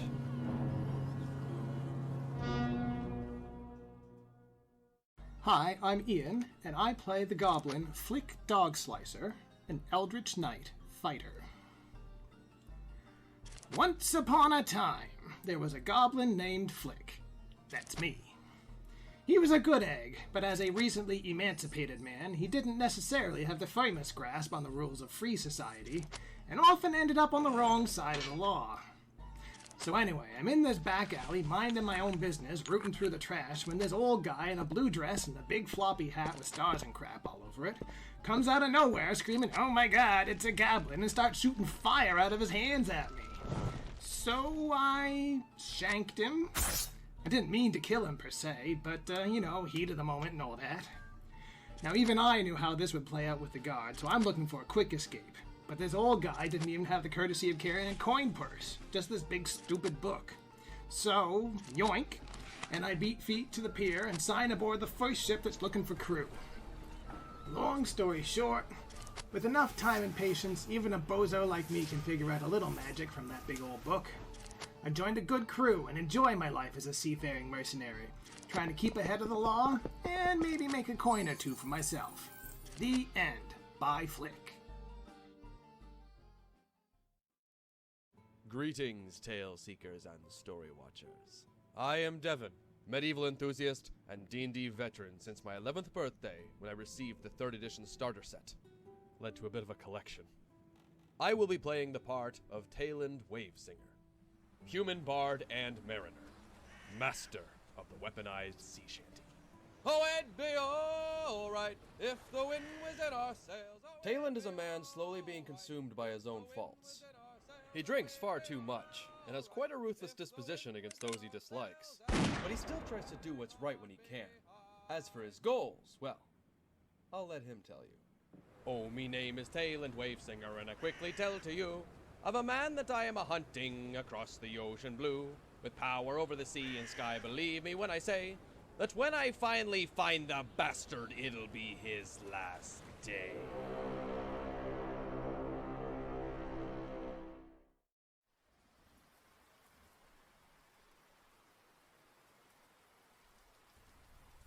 In Xanadu did Kubla Khan a stately pleasure dome decree, where Alf, the sacred river, ran through caverns measureless to man.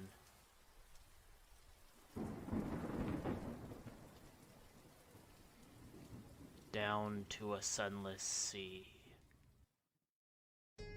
Torque is a Tortle barbarian, presumed to be the sole survivor of the Loggerhead tribe. Even by Tortle standards, Torque is a taciturn individual, never deigning to use 5 words where 2 will suffice, and as such has been less than forthcoming in sharing his personal history with his compatriots. What is known of Torque is that he was discovered on a remote island by a passing merchant vessel, having apparently been marooned there for some years in the wake of a shipwreck which destroyed the rest of his tribe. It is for this reason that Torque holds a special reverence for Desfuna, goddess of the ocean, whom he believes spared his life in the ocean storm that decimated his kin. Having spent the better part of a decade in near total isolation, Torque is unfamiliar with the ways of the modern world, and his social skills are somewhat lacking. It is perhaps for this reason that he has chosen to align himself with allies who are blessed in the gift of gab, as he continues on his pilgrimage, the destination of which is unknown even to himself. Hi everyone, my name is Jack, and I am not a professional voice actor or performer by any means.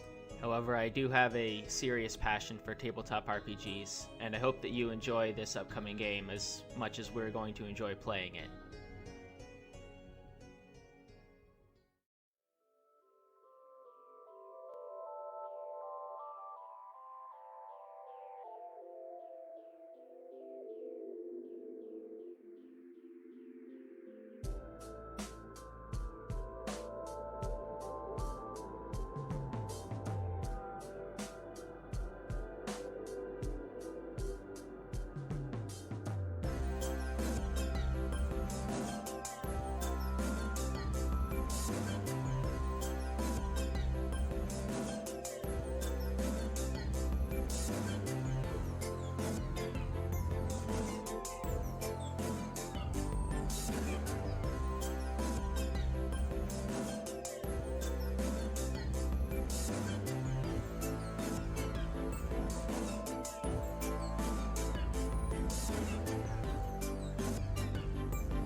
And we are back. All right. As you make preparations to head into the woods in search of the cavern entrance, which will lead you into the underground caves and tunnels and ruins beneath Valtir.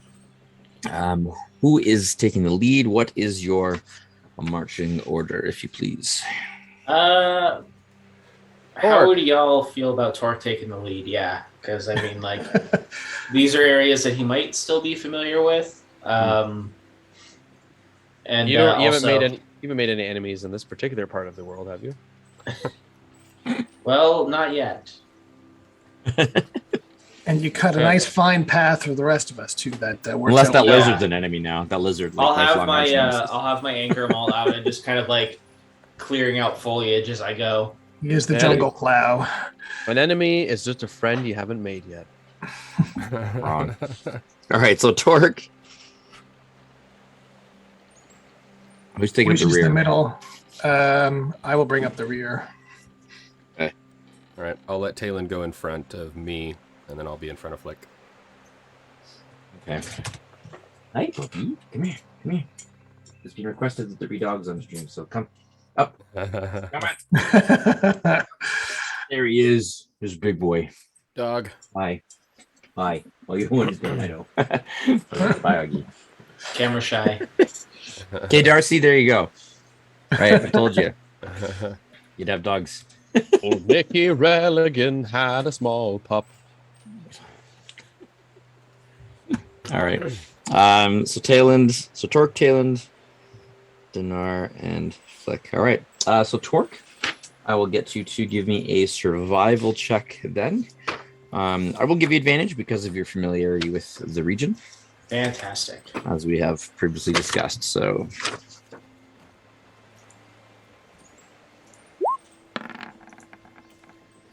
So it's 11 for a total of 16. did you advantage? Oh, I did not. Allow me Yeah. to re-roll that. Just roll again. Just roll a second one. Pick the higher of the two. Well, that's Hey. a 17, so we'll take that. Okay. I'm sure that made a world of difference. Markedly. 100, absolutely, yeah. That grung ambush was. So you know the terrain well enough, and gives you a pretty good idea of like, okay, well, you can kind of eliminate where there wouldn't be any caves, where it wouldn't make any sense, but you know that as you get closer to the inland regions of this island is where there's a lot of kind of more hills, crevices, that kind of thing, and that combined with sort of the general descriptions that Millie gave to you, you are able to kind of keep the party on track and make good time. About 4 hours into your trek through the woods, and fairly uneventful. These are really thick woods, but there are game trails. There are clearings here and there where you can kind of make your way through. You come upon something less natural. At first, it's hard to make it out, as it just seems to be, there's a lot of vine-covered trees, in the region here. The shape of this one is less round and seems to have sharper edges, something that would indicate more of a unnatural structure. And at first, the vines kind of obscure it, but as you get closer, you can see now that it does appear to be like an old pillar or a marking stone of some sort that has been here a very, very long time, enough for that, the vines have almost completely covered it, but not fully. And you were told by Millie that, that'd be one of the kind of the indications that you're getting, where the ruins is, because there are a lot of old, pillars and things like that, things that would indicate some of the older civilizations that had been present here. So with the vines on it, it's hard to tell exactly how old this is, but this is definitely not definitely not natural. So you have to get the idea that you're heading in the right direction. I'm getting a real beginning of Raiders of the Lost Ark feeling right now. It's Would Torque have seen anything like this in his previous excursions, if you call them that, around Valtier? Or is this all entirely new for him? Give me a history check. It's possible that you would have been. You were never intentionally looking for this sort of thing previously. Mm-hmm. I imagine that his younger self probably wouldn't have paid it any mind unless he thought there was, treasure to be plundered. Mm-hmm. Go ahead and give me a history check, though.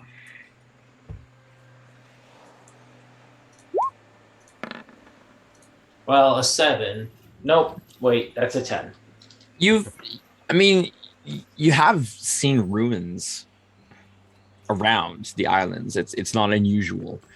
to find them. But you don't recall anything specific about. Again, you weren't like, oh, these are the ruins of this civilization, or these are this markings. Like you said, it was more just like, is there treasure? Is there something you find? Right. I think Torque now takes more of an interest and just sort of like, without saying anything, just kind of chides his past self for being so narrow-minded and spends a moment thinking about all the things that he could have done with his life that could have led him down a better path. Sure. As you stop to kind of look at this pillar, Talons, you catch a quick glimpse, a glimpse to glance. Glancing glimpse.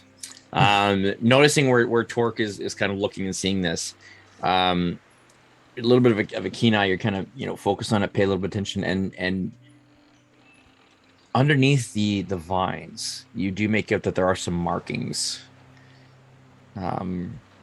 runes of some sort, inscribed on this pillar that grabbed your attention. Hey guys, check out this vine.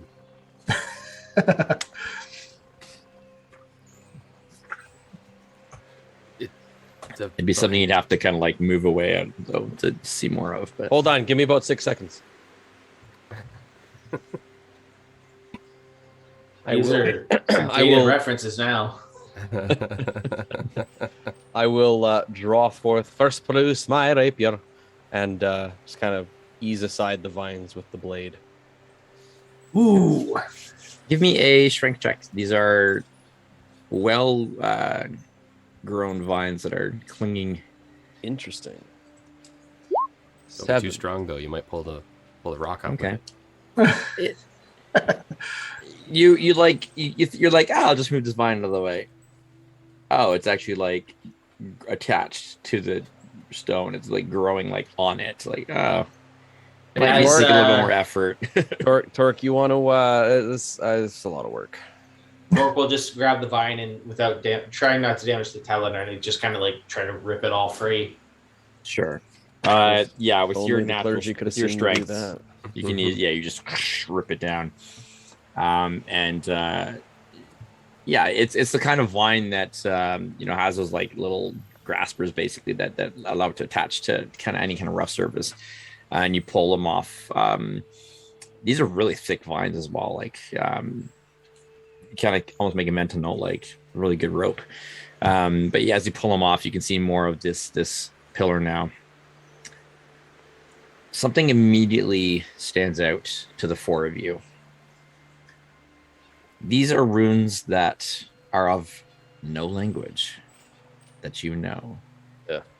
And bear a very striking resemblance to the markings near the gate that led to elsewhere. Gate.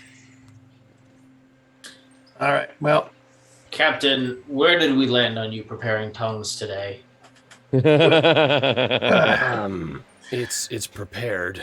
I also have comprehend languages, but if memory serves me right, I tried that before at the gate, and it yielded no result.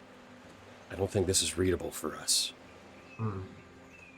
Well, we were able to read it before. It all just said like "Welcome, come in," right? It turned into welcome in the language, into each of your native languages. This one does not seem to be doing anything similar. It just is runes that you're like, you recognize them as very similar, but they don't seem to be doing anything, reacting to your presence at all in the same way that the gate did. They're just there, innate. Perhaps these ones are somehow inert. Or perhaps assuming that all writing in a language is magical is overthinking the situation. Yep, let's we got 10 minutes to kill. I'm gonna start ritual casting comprehend languages because I want to show off. Okay. So what's the difference between the way Flick casts a spell and the way Dinar casts a spell? Ooh, that's a good question. Flick pulls out the That is a big good ass question. book, especially since it's a ritual cast, and you can see he's flipped to the right page, and he's sort of running his finger along the page, and you hear him muttering under his breath a little bit, and let's just see. Ortano Appropriate or languages. Digiama. I imagine his ditarpo ting imply Obadiah, Es- Moldua, es- Moldat. I like to Estalpo. imagine that Flick's Flick's verbal components are more like those little like memory hook phrases that you use when you're studying for a test. Oh, it's yes. He's got lots of mnemonics Ouija and like post-it notes. Ouija bow. All right, so every good boy deserves. All right, here we go. And then you gotta hold the hand like this, and then all right, this is going. It takes some 100, time. yeah, If you take your time, 100%. it just sort of goes. And 10 minutes later, I can read this crap. All right, what's it saying? Or is it so incomprehensible? It's beyond magic. So during this 10 minutes, is anything else happening? I'll throw that opportunity out there as well. I'll keep an eye out. Torque is actually going to do a bit of wandering and just kind of looking around at the ruins. Like I said, he's kind of seeing this place with like a fresh pair of eyes right now, and basically just trying to make up for lost time to see what like he can glean from this place. Oh, and fan art opportunity number 2. Flick's gonna be sitting, cross-legged with a book in his lap, and Paige perched on top of his head, sort of reading over his, and sort of with the wings flapping. Man. I love it.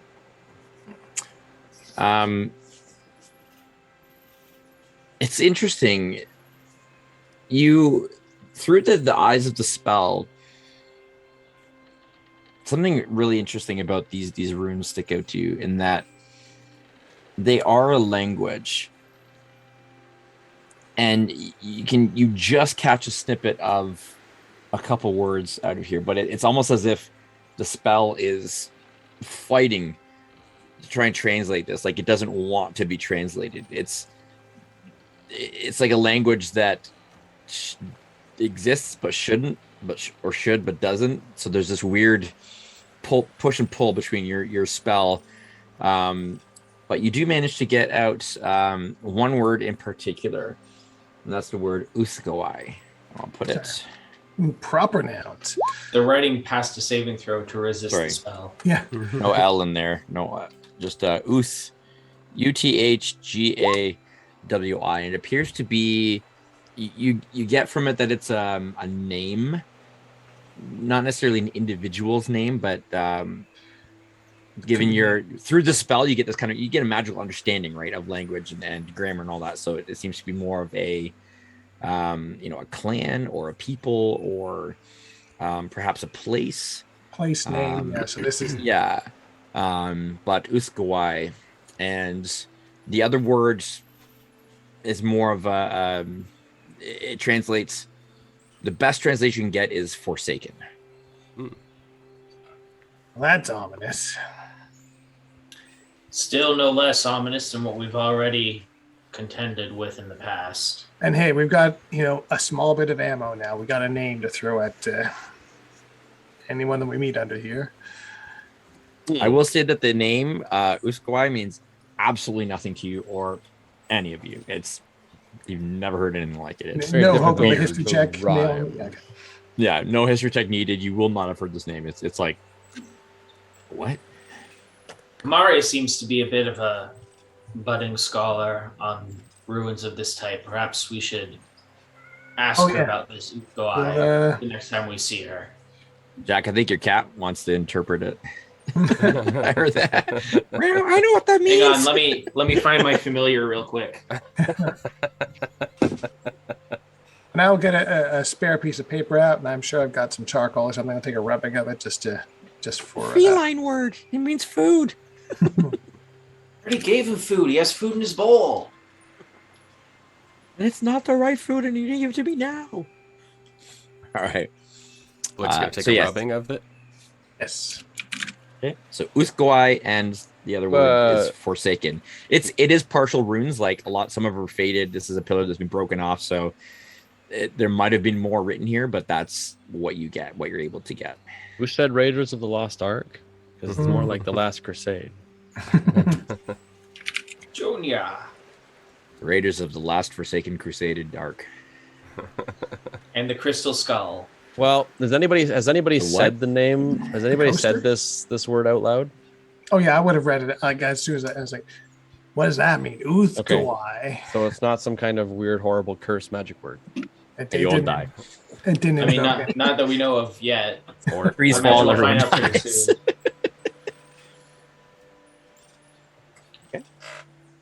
Right? Yeah, maybe then- that's one of those sentence enhancers I've heard so much about.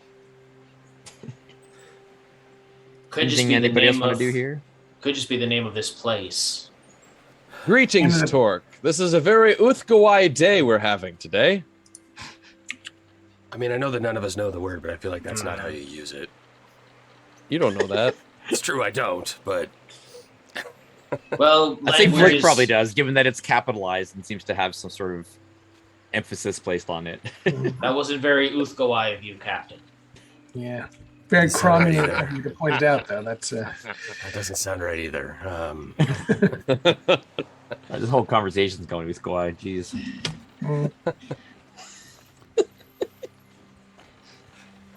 I think we should.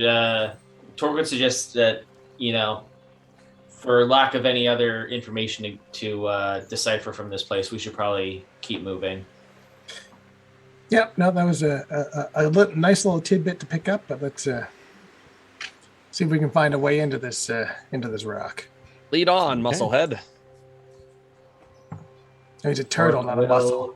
Torque will continue to clear a path. Well done, Ian. I think I man. may broken Devin. That took me way too long to get. It was so quick. That was. We've established this though, right? It's just like rapid fire.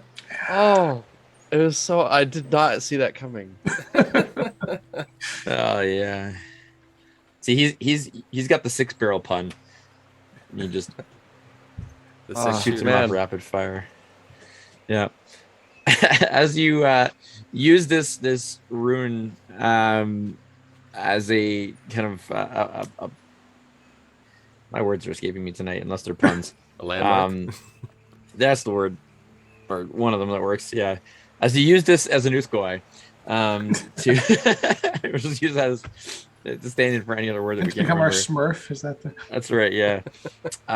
It allows you to kind of make your way in a general direction where you start to see more, part of a ruined foundation here, a little bit more of sort of unnatural structures that definitely indicate that you're heading in the right direction. And within the next couple hours, you do find kind of hidden within some rockier outcroppings and in some more hilly area, almost obscured by the amount of vines that are around. But since you know what you're looking for, you do see a hole, an entrance that seems to be going not quite, it's not vertical, but it's a pretty steep incline or decline, I guess, that heads down probably to a good like 45 degree or 40 to 45 degree angle. It seems you have found the entrance to the below place. A sunken place, if you will. So based on Down there. how far away we sailed and then how far back we've walked, do we have an idea of like what kind of underground distance we're going to be traveling here? Like, are we looking at another couple hours underground to get to what we're getting to, or are we in it now? Give me a survival on that. I'll give you advantage. You guys have a pretty good amount of information about general area and distance. Not and my all that strong stuff, suit, but we'll see what Flick knows about this. Well, Flick knows crap all about this. yeah, That looks like we're was going to be a- hiking for another couple of days underground, guys. Jeez. I guess because you guys can't see, so you rolled a 1. Well, with advantage, I rolled a 1 and a 2. So There you That's go. right. Yes, a 1 and a 2. So a 2 and a 3 were the results. It's not. It's bad, but it's not as bad as it could be. It could be worse. I think the break also Um, stole our good rolls. Yes. There you go. Oh, that always happens. That has what happened. Yeah. So yeah, you're not really sure. It shouldn't. Yeah, like it should only be a couple hours. You imagine. All right. But Yeah, I'm hesitating here because your legs are tired. I mean, that makes sense. They are quite small. well, no. See, My legs hurt so much, and they're easily twice the size of yours. I can only imagine. I was more the given the current situation, I was a little hesitant to dabble in this particular chapter in my book, but turns out there's more to necromancy than making the dead walk. Much You can more, manipulate yes. life forces, man. Borrow a little bit from here and there and bolster myself. And Wait, is that why you smell so bad? Yeah, ain't it great? Or I can use it and depress someone else's life functions. I can also use it to make the dead walk eventually, but that's it really runs the gamut, Books, learning, who knew? I'm going to pretend I didn't hear that part. Yeah, well, point being, I'm gonna cast false light. The only spirits I mess with are the ones in bottles. You say So, yes, false I'm life going on yourself? Yes, false life. Ooh. So Temp I will- HP. level 1. So I'll get 7 temporary hit points. Oh, hey, that ain't bad. not too Maybe bad. the difference between False life and deaths. Yes. I guess me False into the life and true 70s, death. technically. false life and real death. Yes. Yeah. Yeah, there you go. At that, Dinar will also cast his mage armor on himself. You haven't done that yet. We're walking through the woods. No. Once we got to the place that we knew would be dangerous, that's when I'm casting it. Torque That'll last 8 will hours. once again do some stretches. I cast calisthenics. being a marshal in a caster group is kind of like, going on social media and seeing that all your friends are getting married and having kids. Everyone's moving on without me. And my stupid friends are having stupid babies. Or like when you guys all All ba- hopped all online babies tonight are and Craig and I stupid, were they're talking babies. about hockey. Yes. It's like, yeah, sports ball. All right. All right. All right. Are you all prepared? Yeah, huh? I will tighten the buttons upon my waistcoat. Why don't you drink a little No. liquid courage before we go down these steps? Noted. Way ahead of you. Good to know. All right. So looking at the sharp angle of this inclined in, it might be a little bit tricky to traverse just walking straight in. So what would you like to do? How far down does it go? You, with your dark vision, you can see beyond the edge of where the light touches. And it seems to go down pretty steep, probably for a good 40 to 50 feet. And then you can see the bottom where it does start to kind of, it's actually almost like a curved slope near the bottom. So it's like pretty straight down, and then it curves and seems to flatten out a little bit more. Okay. Is it so it's steep 50 that feet down. Is it so steep that if we were to slip on our way down, that like taking a tumble could be a potential issue? I mean, if you fall, you're gonna fall about 40 feet or so, probably. So On it a could slight hurt. slope. This is going But to be. what if you tumble and fall out from the slope? Then yeah, you might just go. Mm. Okay, So- Torque was about to suggest going into a shell and then maybe having everyone like ride him like a toboggan. But Torque, we can spare you the potential bludgeoning. The visual I have now. I got 50 foot of rope here. Let's tie it off to the nearest tree. That'll at least get us closer to where it starts to level out. Yeah, I was thinking, Torque will say, yes, that does sound like the safer and more reasonable option, and try to hide the disappointment in his voice. Ring. I mean, I want to go shell surfing. That is great for the way Surfing. down. It makes it a little tricky to get back out when when we've got our injured party we're trying to escort out of here. So This yeah, is true. We need to Doesn't be forward thinking. Doesn't Dinar know how to tear open the third dimension? Look it, I can take one of you down there once. Then on Or my you can- return or you trip, can bring I'm stuck one- up here. Or you can bring one person up, and then we'll just go up the hard way by clinging to the back of Torque as he does all the work. Yeah, anybody else got rope? So I've got business as 50 usual foot. then. I got 50 I also have 50 feet of rope. Okay, There's also let's- a million feet of vines around here that are really sturdy. Yeah, I was gonna say we came from a ship. Rope is one of those things we're just always going to have on us. Mm-hmm. Okay, well let's. I just sort Almost of- as if your DM. I just It's sort almost of as if pick your up DM rope mentioned that there's good absentmindedly. thick vines around too. Yeah. So we're gonna kind of rappel down then. Yeah, well, as Talon mentioned. whatever makes the most sense. Either tearing vines off the trees and laying them down, or tying two ropes together. Whatever. Either way. Yeah, as long as we have enough rope, Torque will also additionally kind of tie a rope around his waist and kind of like suggest that the others like tie themselves on him as a belay, since he's like the heaviest. If anyone, takes an unfortunate fall, then he'll hopefully be able to like reel them back in. Gotcha. Of course, if Torque falls, but that we just won't make that That happen. never happens. Why And don't we y'all why don't we do dead. this just so we understand logistically? We'll do our two 50-foot lengths of rope tied together around a tree, and then we'll take the vines, and that will be our belay lines. Otherwise, we're having to cut up our rope. Yeah, that makes sense. There we go. So combined between the rope that you have and the ample amount of vines, you manage it.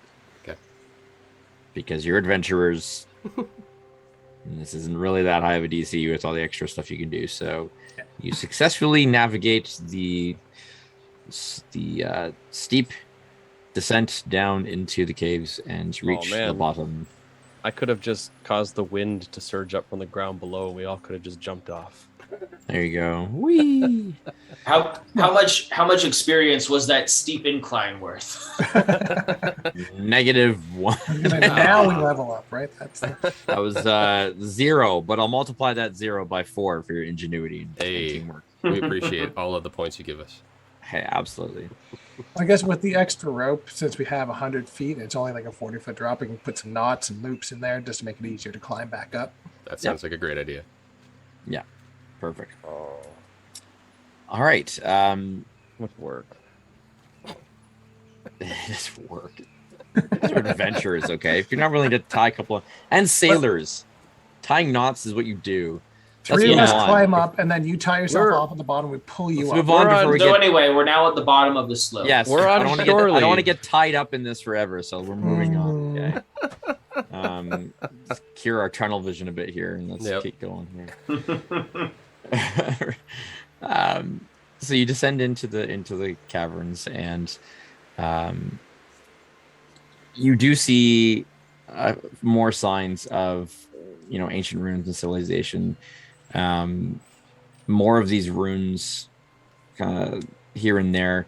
Much of what you see isn't enough to really be put together in any kind of words, even without a spell active. It's a lot of disjointed fractures, like some, where there's like pieces of rock that have been split or covered in vines or broken apart. So these are ancient. Like this is really, really old stuff. That's been here for a very, very long time and has been weathered by all manner of elements and who knows what else. But the signs of ancient civilization are enough to kind of give you a roadmap through the tunnels, and even where there's spots where they kind of branch off, it's pretty easy to tell which one is going to lead you to an underground complex versus just going into some random cavern that leads to the Underdark 2 days later. So what is your marching order as we descend? We might as well just stick with the same, right? Yeah. Same? Yeah. What is everyone's vision requirements down here? Torque can light a torch. Thank you. Well, I was going to say I've got light as well as a cantrip. So I'm now good in the dark, Torque- so Torque takes the lead, and he has like Paige perched on his head as like a light. a miner's light. Mhm. There we go. A paper canary in the coal mine. Sweet. So Torque, Talon, Dinar, Flick. If we're keeping the same order. Perfect. So your journey through these caves is uneventful for the most part, in that you're not accosted by anything, no real challenges.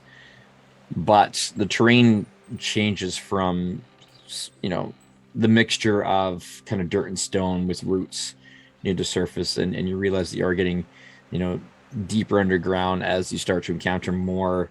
It's a little bit damper, a little bit cooler. The type of rock changes a little bit as well, and you can see that you're kind of going through different grades. And about an hour and a half in, even though the walls around you are still rough, you begin to see more signs of ancient paving stones. A lot of them are broken down, covered in dust, kind of mixed with rocky terrain. But this definitely was a pathway. This was a hall of some sort, or corridor. And you can see just around a bend up ahead that there is sort of a faint flickering light, probably about 100 feet away. And up to this point, there's been no light down here other than the light that you've brought yourselves. And you do see a flickering light.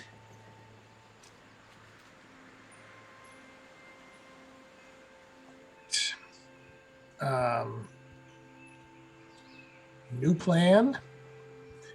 I will cancel the light that is cast on Paige. I'll recast it on Lefty's knucklebone, which is on a strap around my neck, and I'll start tucking under my shirt for right now. Paige can see in the dark as an owl. Dark. I will send Paige ahead, and I'll take a look through Paige's eyes and see what's up there. So 100 feet ahead. All right. So going up to 100 feet ahead, just kind of coming around the bend, as it kind of turns out to the right, the cavern kind of opens up a little bit wider. There does appear to be some sconces set in the wall, and there's a torch in one of them that's lit and that's flickering a little bit. And Paige can make out the sound of running water. Okay. And also hears very, very muffled, at least one voice, possibly more, but just kind of like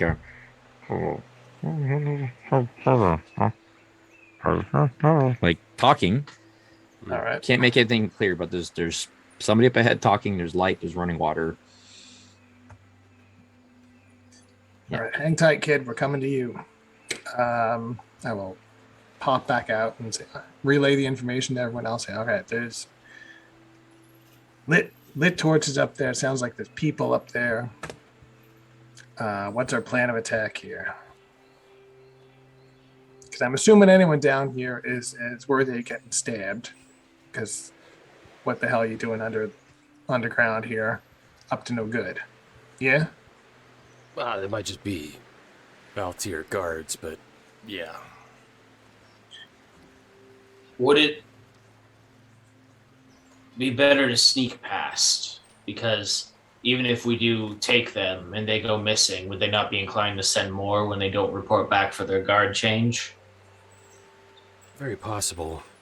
We're not exactly the best at sneaking. Well, it's worth a if try. if a fight can't be avoided, then I'm prepared to fight. But I just think we should explore this as an option first, so as not to potentially blow our cover. Yeah, it's not a bad idea.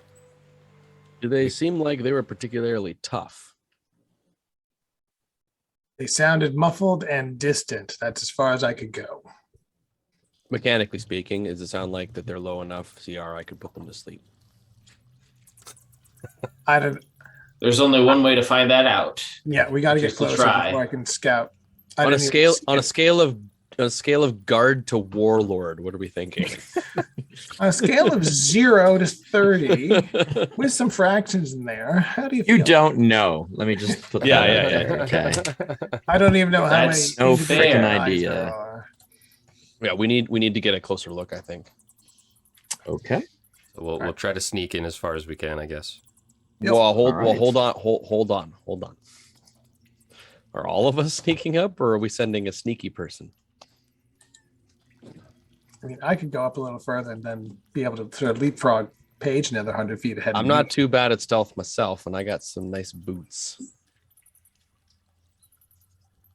Not a bad idea though, with the familiar in there already. Flick moves up, moves Paige further. We get eyes, and then we try to move in a person. Yeah, I say it's worth a try. familiar first, and then kind of go from there. Yeah, familiar first, and then maybe we send Tayland with his special boots. My elven kind of boots. Oh, All right, so I will. So I'll move up another. They're a face sort of. Face sort of. Yeah. Where? Basically, I'll move up to the edge of the torchlight Okay. and then send Paige further ahead. Do you want me to roll a stealth? I would love for you to roll stealth, please. All right. Here we go. Ooh, maybe I should have. That's an 11. Not the best. That'd be another 3 on the. My dice rolls are getting bigger. That was a 1, a 2, now a 3. So. Well, let's go ahead and throw you to the map. All right. ooh. So as you move into the edge of the torchlight, you can see up ahead on a bridge crossing over an underground river that there is an individual who is not paying attention in the slightest, leaning up against the wall, just muttering to himself. Stupid guarding down here. There's nothing down here to guard. What am I watching, the river? Oh, there it goes. It's flowing along. Think it's all fish. Oh no, better protect us from the fish. Nobody even knows about this stupid place. Lord Vale is... He's such an oddball. At least I'm getting paid for this. A little damp down here. Just totally uninterested.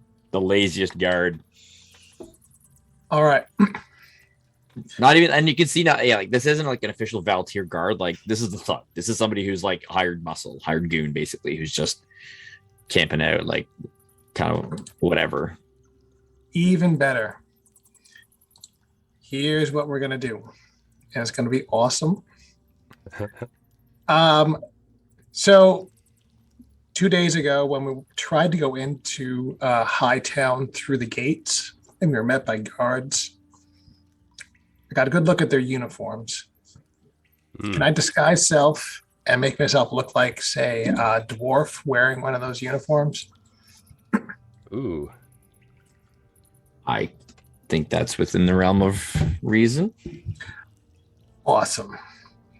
And I'm gonna just disguise self on myself, and I'm going to imperiously stomp up out of the dark and, hey, you. What the? Yeah, I'm your relief because you are slacking off. Get back to camp. Relief? Yeah, you guards aren't down here. You guys are supposed to be up keeping things straight in the city. Are you questioning orders? Yeah. Well, question them back in camp, scrub. Give me a deception check. Sure would. I'm going to use my DM inspiration on this one. Nice. Does he look particularly sleepy? Not anymore. There's a dirty 20. Nice. Come on, thug. Well, he rolled a 19 plus 3. Oh boy. Oh no. 3. Ah, jeez. And he Wow. looks you over and he's like, all right, I'll give it to you that the outfit looks legit, but we ain't have no camp. You're not supposed to be down here. We all know that. There's a reason why we're not in uniform. And all you losers up there are. You better tell me who you are straight right now. I know you're not a guard. Who sent you?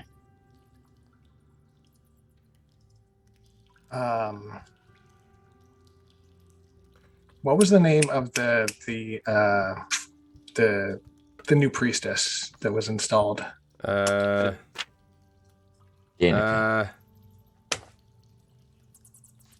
Dang, I didn't write Would that be down. Danica.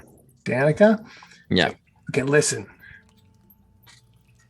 That cleric Danica, and I'm gonna drop the disguise. She had some weird ideas, and I just need to get away from that. You savvy?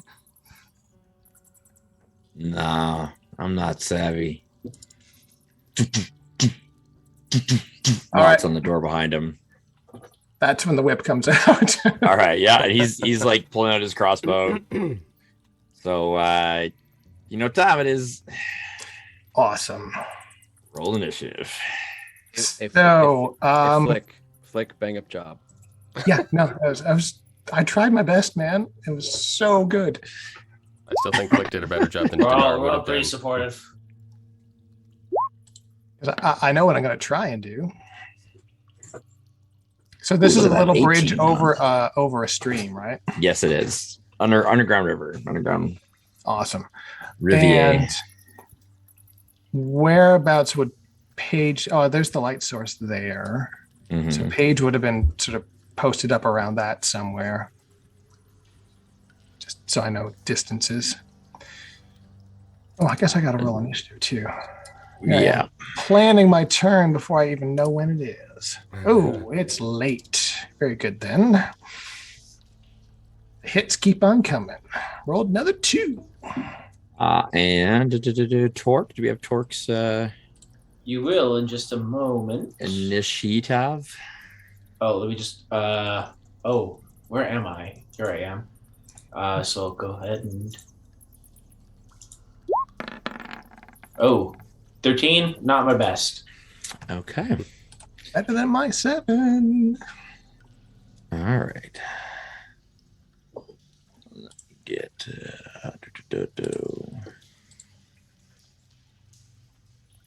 where's my music for this one? Where'd you go? Apparently this cat been waiting down here all day for us. He got the jump on everyone.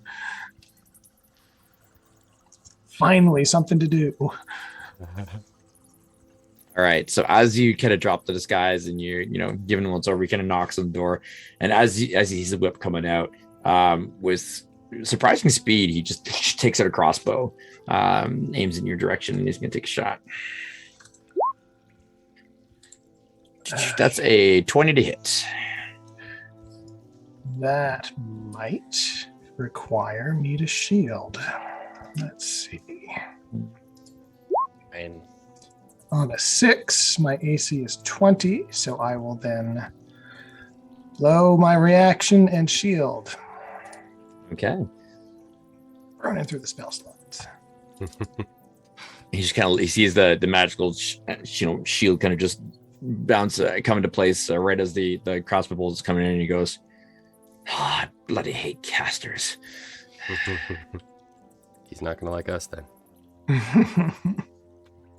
And he is going to he kind of quickly reaches behind him, like kind of gives an elbow to the door, like knocks it open, and just pops in behind and closes it behind him. Oh. That was easy. You can hear Flake, you can hear commotion on the other side. You can hear multiple voices now, footsteps. Dinar. Don't hear any fighting. Did you get him? He ran off. Chicken shit. Making sure that's loud enough to get through the door. Just Yeah. Well, I guess the element of surprise is out of the question. well, I tried, man. Well, sorry, sneaking. We're not going to be sneaking. One of the elements you guys don't have control over, apparently. Yeah. Water, sure. Surprise, nah. What is this door made of? Stone. Ugh. If I may proffer a suggestion. Are we still in turn order here? Oh, you are, because there's Okay. people at the ready combat. Just because you can't see them, Yep. you know they're there. They know you're there. So yeah. No. Dinar, What? shrink the door. I was literally just thinking that. Literally, I was just looking at it like, can I do this? Yeah, you know what? Craig, can I target the door?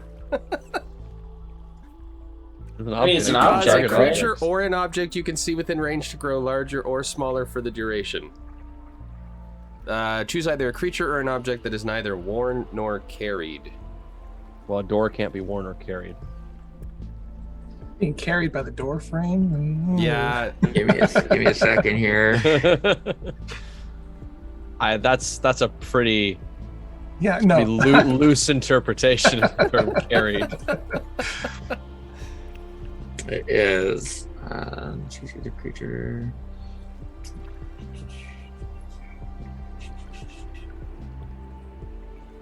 Target is how I mentioned.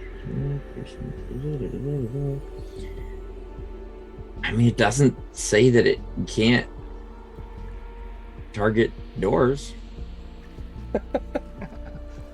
You good enough for me? What? Consequently, what would happen if you enlarged it?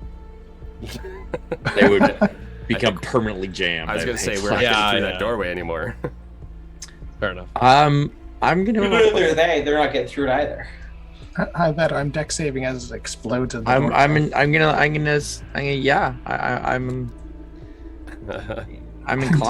I am inclined to acquiesce to your request. All right. Okay. Break let me the just double door. check something. So I'm gonna do that. Yep, and it's just a matter of sight. And then when they go to step over it, make it go large again, so it jams right between their legs up into the ceiling. I'm not. I'm Gonna, crotch shot. That's important. I'm not gonna do that. So Dinar is going to start casting enlarge/reduce, and as he's casting, he's going to call out to Flick. Flick, when you see them, attack them. And Dinar is going to use his tactician ability Ooh. to give, using my bonus action, I designate Flick to perform one action immediately after my turn ends. So I'm going to create that illusory image of the door. I'm going to bring my hands together and shrink it, which should cause it to drop and fall, I'm assuming. And then give a turn to Flick immediately after my turn is over. Which I'm asking him to attack with. Okay. Oh, this is gonna be hilarious.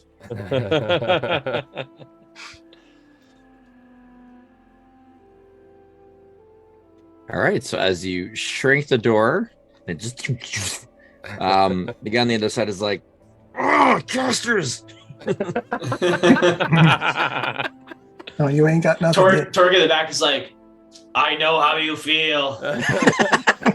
I'm with you, buddy. And then that'll be my turn. So now Flick gets an action. As my action, I'm gonna cast Spiritual Swabby. That's my only ranged attack. That can actually Oh dang, you're not close enough to hit with the whip. I forgot. I am not. But that's okay because this is extra fun.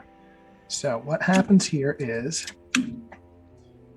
So I'm targeting the goon in the doorway there. So they need to make a dexterity save against my spell DC of no, it's not 0. Why? They pass. It's a DC 12 dex save for that. Okay. Okay. Lots of 7. Yes. All right. So he falls prone Oof. as a spectral Ow. mop appears in his square and shines it up real nice and makes it super slippery. While I maintain concentration, that pink box that I just drew, that is all difficult terrain. As Okay. it's super slippery. Noted. For everybody watching or listening, by the way, Spiritual Swabby is something that we came up with for Swashbuckle-vember back in November. Yeah, we did. That is a Homebrew. custom homebrew spell. Ian, was that actually your spell? Yeah. Yeah. Yeah, it was. That's awesome. Yeah. So Join yes, our Discord and we'll show it to you. Well, or you can find it if you Yes, go back and search yes, Twitter. you it'll be create there a too. spectral mop in a space you can see it on the ground within range, etc., etc. It's a Awesome. spiritual weapon, except it's a mop. So, So he just falls over and it's all He's- just difficult terrain there now. yep. Good. Gotcha. All right. That's it for Tanar. Then Torque. Okay. Well, first thing I'm going to do is enter a rage. Matter of fact, yeah, Rage. I will rage now. Dinar and Talon, you would just see like just darkness behind you, and then suddenly just the crackling blue outline of Torque, just outlined with flickering blue electricity. Yes. As part of my bonus action, I'm then going to rush past them, moving half of my total speed, and then I will actually move. Nope. Which puts me in range of this guy as I just rush directly into his little hideout. He just kind of looks up at you from the ground and be like, oh, crap. Damn marshals. And I'm going to attack recklessly. Go So he for just it. sees Like, like You don't need. anime style. You like, don't need just reckless tortoise- because he's already, you already He's have advantage prone. because he's prone. Oh, in that So case, you I don't will. even need reckless on this. In that case, I'll just attack. Yeah, because then you And don't suddenly he give just yourself. sees just anime style, just a giant tortoise man just appear out of nowhere. above Basically. him. Yeah, wreck his Ah, day. crap. Okay, so it's gonna be a 27 to hit.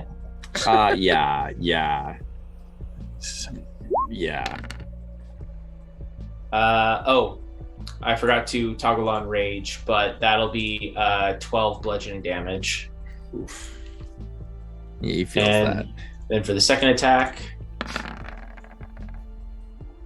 does a 17 hit? 17 hits. Okay. So that'll be 14, an additional 14 bludgeoning damage.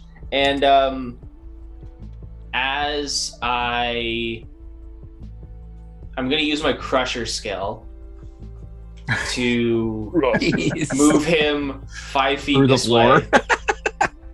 I'm basically going to try and slide him like a curling stone across the floor, closer to Flick. You're like teeing him up with Gulfstream, like, I don't even Yeah, have to move anymore. This is great. yeah, it moves him definitely. I just kind of, I just swing my maul like a hockey stick and just like slap shot him across the floor. Wait, hold on. Are we playing hockey or curling? What's going? Yes, the answer is yes. We're Canadian, so I may yes. mix my metaphor a little bit, but Welcome to Dungeons and Dragons Canada edition. Hey, and I think that's all I can do this turn. okay. Flick. A Awesome. suddenly very bloodied and bruised and hurting thug kind of gets swept right back out into the open. He's just like, oh. Does he look All sleepy? right. Well, let's continue the hurt then. I will attack. He His, looks permanently sleepy.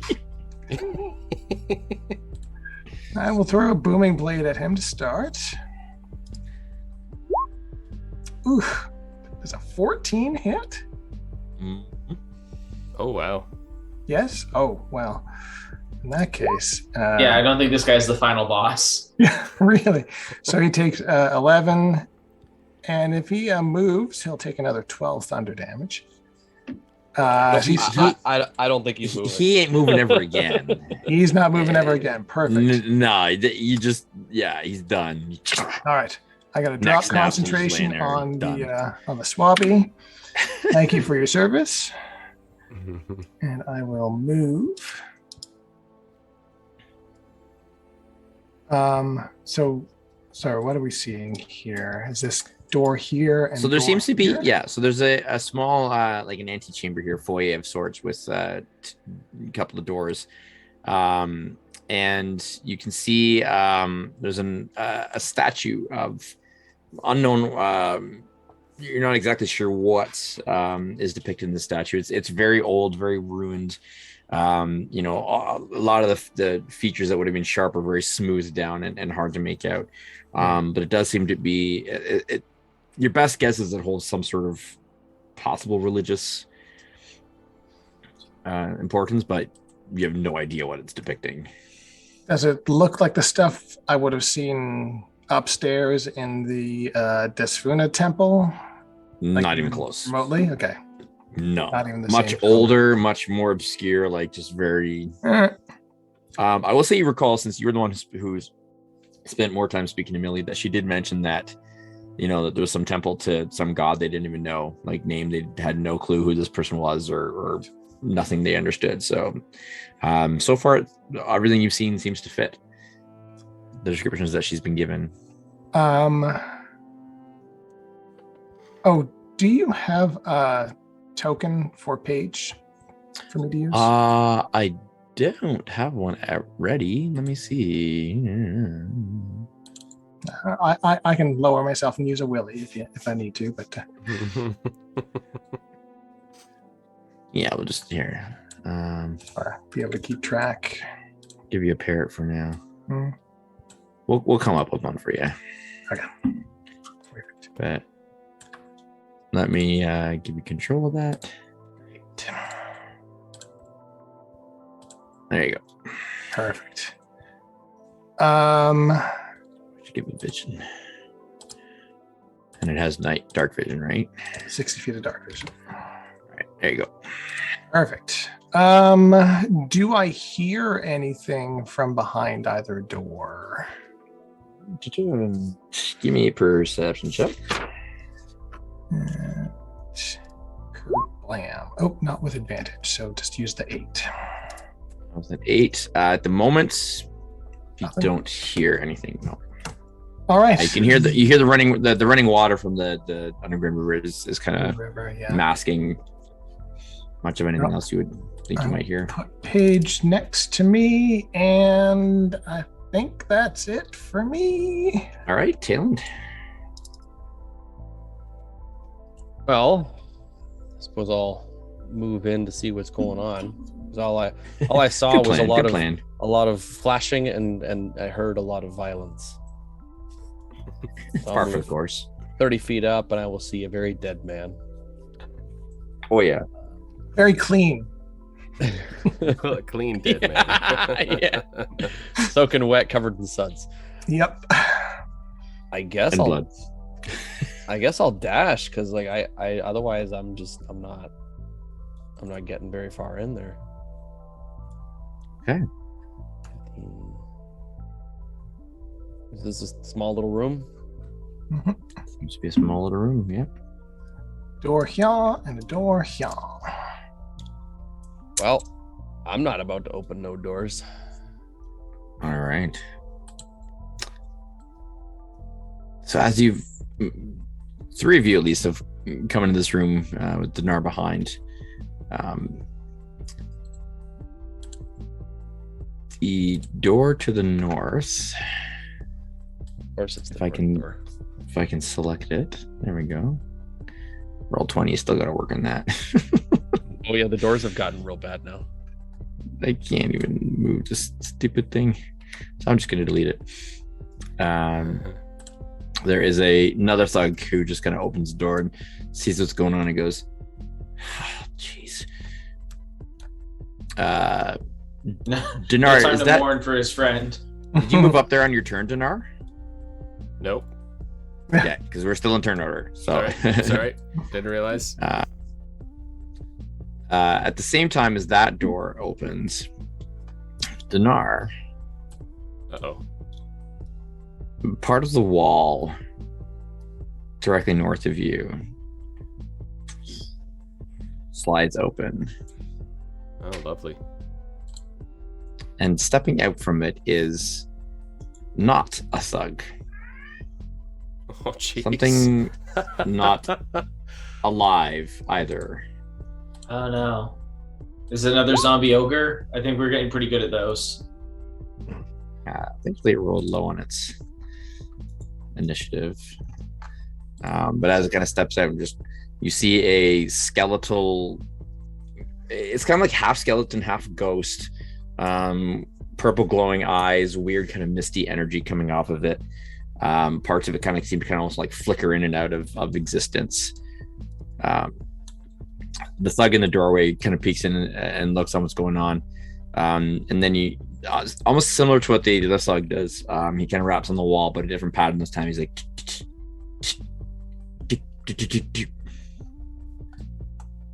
apparently communicating something.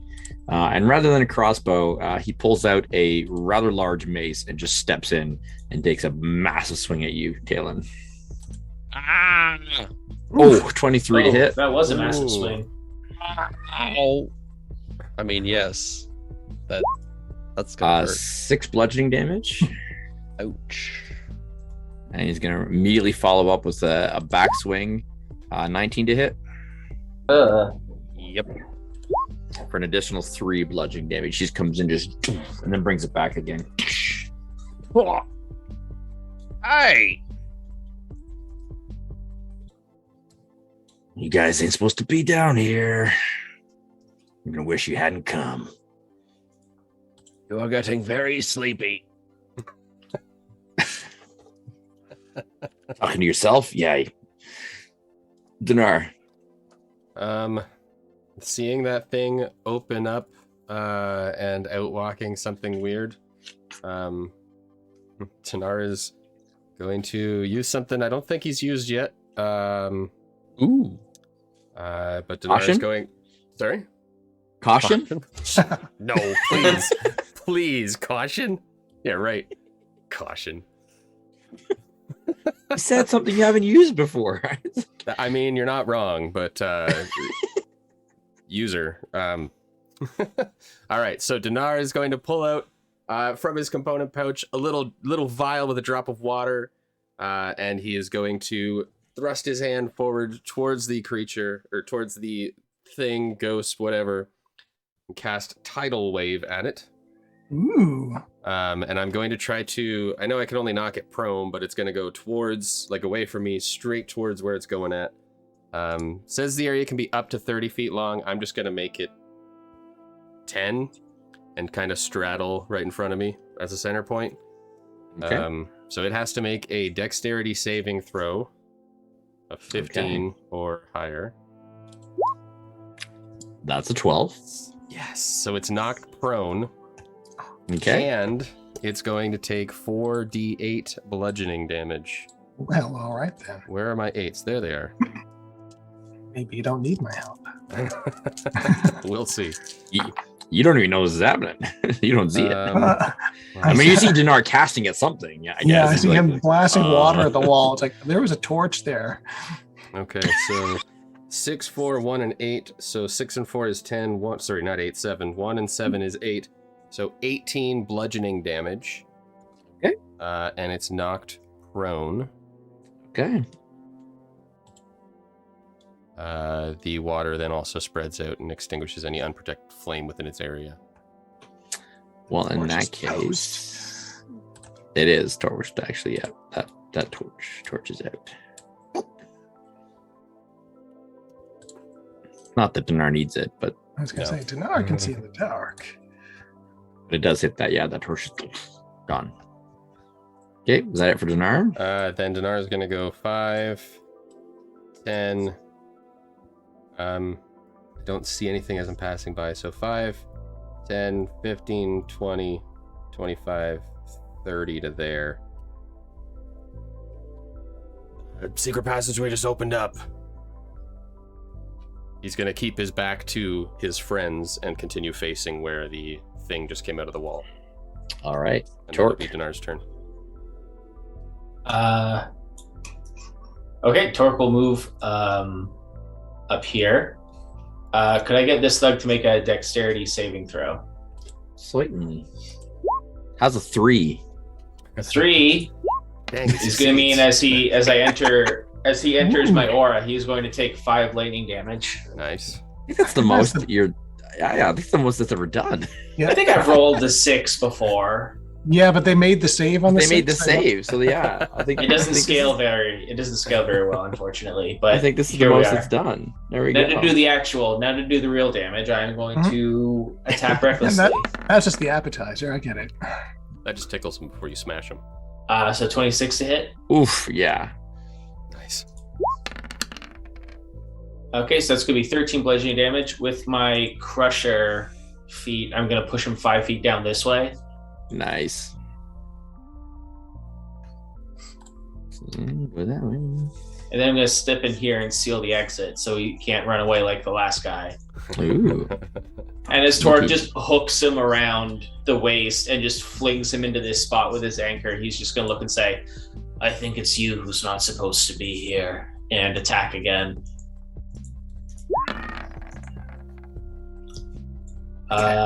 So it's going to be a 27. Yeah. Okay, so that'll be an additional 14 damage. 14. He squeals like a cat as he just. I don't say that. Sorry. That as you hit him again, how are you swinging? Up, down, like overhand? I think the first one was sort of like a horizontal to like hook him with the curved part of the anchor and swing him into position. And then once Torque does that, the follow-up is going to be kind of like an upward sort of uppercut. Okay. You just like hear the snap as his neck just goes back and he just crumples backwards. Important that I said the one-liner before my second attack. Yep. The last thing he ever heard before his own neck. Yeah. All right, is that it for Torque? Well, I only moved 5 feet. I'm gonna step through the doorway here, just in case any more people are coming. Sure. To your right, you see a portcullis closed with a couple lights beyond, leading to some more of the chamber. To your left, looks like there's a T junction that goes in 2 different directions. It's hard to really see beyond that with the lack of light. It seems that there are like torches that are kind of spread out through here, but they're very low burning torches, not giving like intentionally low, not, they don't want to be broadcasting too much light. Yeah. Okay, that brings us to this dude who is going to use half his movement to stand up, and then 5, 10, 15 use remainder of his movement to become right next to you, Dinar. Yep. And the sort of shimmering, shifting weapon in his hand, for a second, it like takes the shape of a javelin, and then it becomes this really awful-looking battle axe. And he's going to take 2 swings at you. 13 to hit. I used mage armor, so my AC is currently 14, so that will miss. Second one is a natural 20 for a 24. I can't shield that. Nope, you can't. Oh. Ooh. How much is that?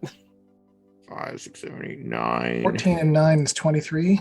23 points of slashing damage. He just rips through you. 23. That hurts. Yeah, 23 slashing damage. That's not great. As you like, the first one seems to kind of hit your armor and then almost seems to adjust, and as it comes, it like flickers, and as it's flickering, it seems to just like bypass any defenses you have, and it just like cuts right through you, and you feel it. It's just like, oh. Little help. Its eyes just kind of like bore into you, and you see its mouth kind of like opening as if it's trying to speak, but no words come out. It's just like, Oh, that hurt. Flick. All right, here's what's going to happen.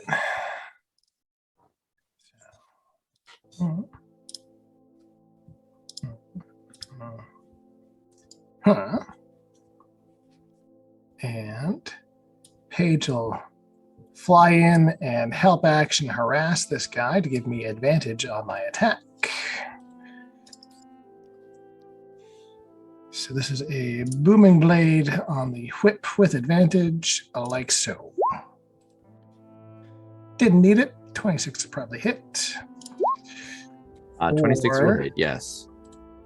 8 slashing and 6 thunder. That's and then 14. as a bonus action, I will do another weapon attack. No advantage, just straight attack. Does an 18 hit? 18 does hit. Sweet. I will dump my Fury of the Small into this one, just because. So 19 damage on that one. 19 damage. Nice. Can And since Paige has flyby attack, she's just going to end up hovering over the water here and not provoke any opportunity attacks to do so.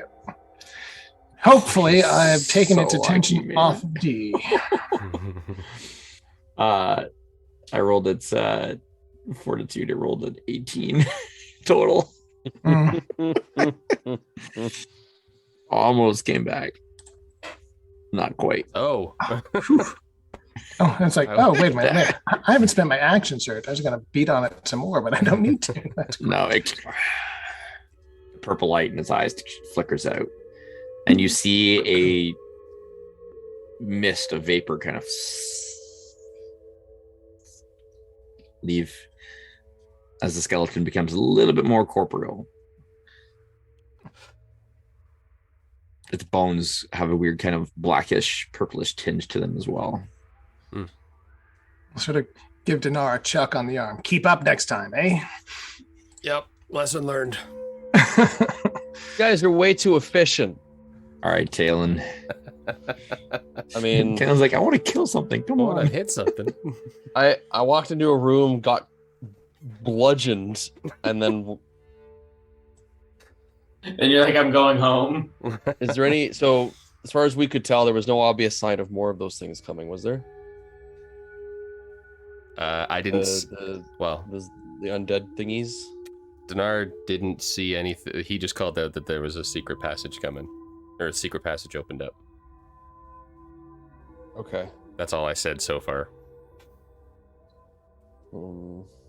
Torque, are you actually like moving into that room in the north, or are you just kind of standing there? He was more just kind of trying to hold the line in case more guards came in. Okay. But we don't know what's on the south door here, so maybe that's worth looking at. Does the door appear to be locked to the south? You can take a look if you want. You can get closer, or like it's So got are latch we- and stuff on it, but Is So there are we like out an of obvious lock on the door? you're not out of combat because you do still hear like some sounds beyond. Torque, That's a door right you there. hear the evidence of other people present.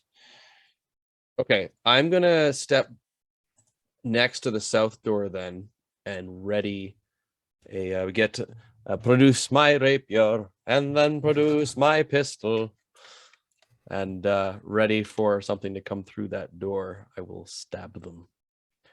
And while we're at it, Torque can go ahead and have some bardic inspiration Fantastic. Okay. because I you know, I don't want to get hit like that again and then I'm not taking any chances. All right.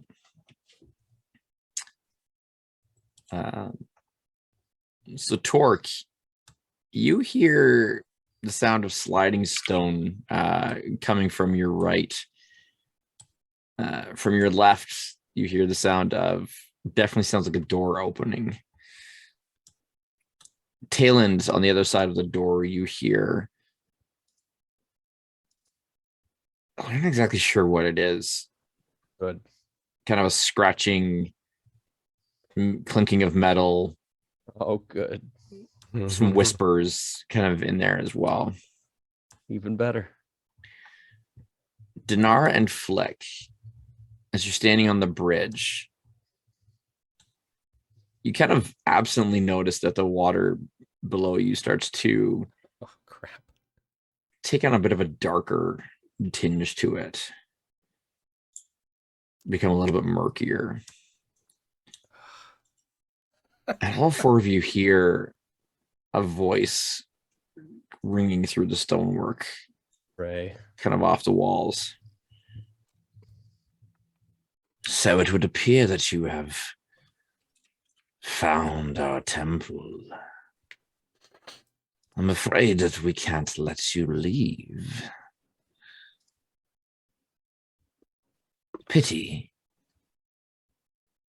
I was hoping to make playthings of you later down the road, but, well, we can always reanimate you to use you for other purposes. It's a shame we won't meet in person. C'est la vie. And you hear kind of a bit of a rumbling sound.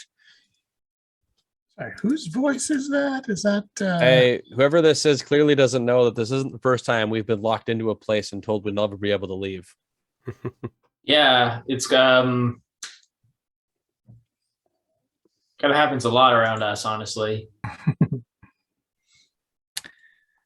At least twice, which is kind of. We'll just shrink the door. Tayland, Aye. stepping directly out of the wall, Ah, you see another ghastly skeletal figure. Oh.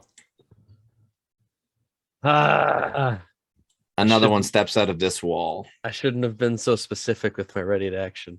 A second one steps out beside it. Oh Whoa. boy. It's a lot of undead. A fourth steps out. Ah. Awaken. As they all turn their gaze one at a time towards you, their eyes flash purple. Hey, Oh man, did I not position myself well for this? boy, this audience is pretty dead today, isn't it?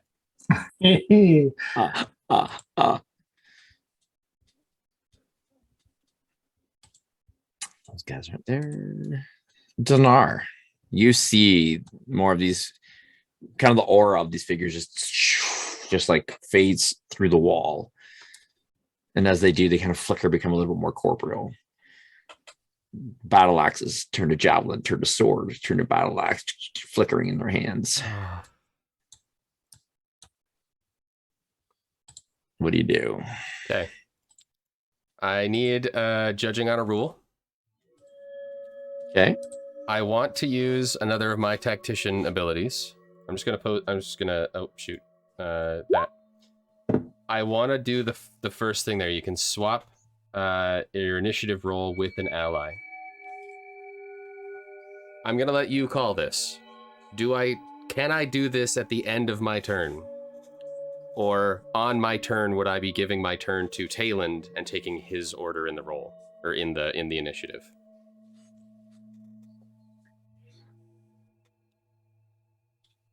You can have any two allies swap their initiative rolls, or you can swap initiative with an ally. You must be able to see an ally whose initiative is being swapped, and they must be able to hear you. So your question is whether it would happen now? So, yeah, I want to swap my initiative with Tayland so that he becomes the 15 and I become the 5. But when would that happen? Would it happen, like, would I sacrifice my turn so that he takes my initiative immediately? Or would I take my turn and then after this round, we'd swap? See, when I first saw that ability in there, I assumed that was when you roll initiative that you could swap. So that's what I That's the other believe question that about was it. I believe that was the intent. Yes. Okay, Yeah, so that's so meant to happen at initiative. Yes. Yeah, because once you're in battle, you can't suddenly magically make them faster than you. And that's just by fair. being like, hey, speed up, I'm gonna slow down. Okay. So that's fair. I think it's more of a when initiative before anything starts, you can be like, oh, let's swap kind of thing. Yeah. Okay. So I'm gonna make a note of that myself in here. In that case, I am going to take my turn. Very good. Good call. Very good. Very good. Yes. Can I see Torque? I mean, I can't see you. No, you that can't. Way, well. And I don't think that making him bigger in this space is actually going to be very helpful. Okay. Dinar is going to cast Magic Missile. So I'm going to cast it at a 4th level. And I am going to... So 4th level, so it's 3, 4, 5, 6. So 6 arrows. Or 6 missiles. So I'm going to send 3 to this one that's closest. No, I'm going to send 4 to that guy. And 2 to that guy. Okay. So yeah. Casting Magic Missile. Whole bunch of little boats fly out of Dinar's hands. Striking on the first target. With 4. 4d4 plus 4. Not bad. So that's 2 and 2 is 4, plus 4 is 8, plus 4 is 12, plus 4 is 16. For the first guy? 16 to that guy that's closest to Tayland. Okay. And then 2 more hitting the guy that is to Tayland's left. Not great. 1 and 2, so 3 plus 2, 5. Force damage to the other. Okay. And that is a full action. Given the craps. No, you know what? I'm gonna throw a power surge into the first guy as well. So that will deal an extra equals half your wizard level. So that would be so that's an extra 4. So 20 to the first target. Mm-hmm. And still a 5 to the other one. And then I will use my tactician ability to, on a bonus action, to designate Tayland a straight attack after my turn is over. Okay. And Dinar will move up 1 square and Tayland, get a strike in. Yes, Captain, sir. I guess I will briny blade the guy right next to me. Since that's what I've got out right now. All right. Watcha, dirty 20. Okay, that hits. Briny water coats against the blade as I stab it forth into the creature, dealing 15 acid damage as the corrosive salt burns away at its ethereal form as best as it can. Yeah. Okay. Seems to damage it. It's really hard to tell with these guys, like if you're actually hurting them or not, because they skeletons and ghosts. It's like, yeah, I think that hurt. It reacted, so you're like, oh, okay. All right, is that it for? That would be it. Yes. So Torque. Okay, Torque's gonna come running down here to prevent Talon from getting flanked. Oh my God, there's 4 of them. Okay, time to get busy. First of all, the one to my immediate left is going to make a dexterity saving throw. Okay. Ooh, that's a 19. Ugh. Straight. Nope. Okay. No well, bonuses. two lightning damage. And then I'll put some reckless attacks out, 1 on each. So I'll attack the one. I'll attack the one on top first. Does a dirty 20 hit? Sure does. Okay, so that'll be 13 bludgeoning damage. Okay. And then I'll attack the one staying to his south. Another 20, That hits. and that'll be 15 bludgeoning damage.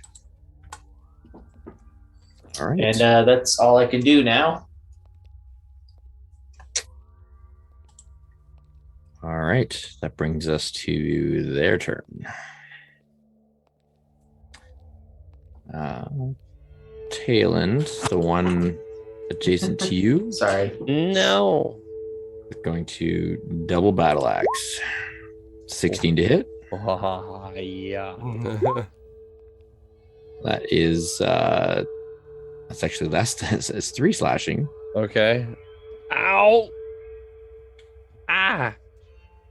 And then It looks like soup, but cuts like steel. 15. Yeah, that hits. 11. Oh, God. 11 slashing. Oh, God. Oh, This one's gonna move in. Ow. I need reactions. 11 to hit. No. Ha! Hooray! I parry it with my Yay. rapier. And an 8. That one I duck. We're Holy moving up in the world. Torque. Yes. 11 to hit. No. No, but they're attacking with advantage. You know, Yeah, they are. Yeah, that's what I did too there. cutting words seems really good on paper, but that not working on things immune to charm, which I'm assuming And they then- are. And then a 14 is gonna miss you as well. Yeah, Torque just kind of leans forward as the weapons just bounce off his shell. 23, however. Oh, not that one. 23 will hit, yes.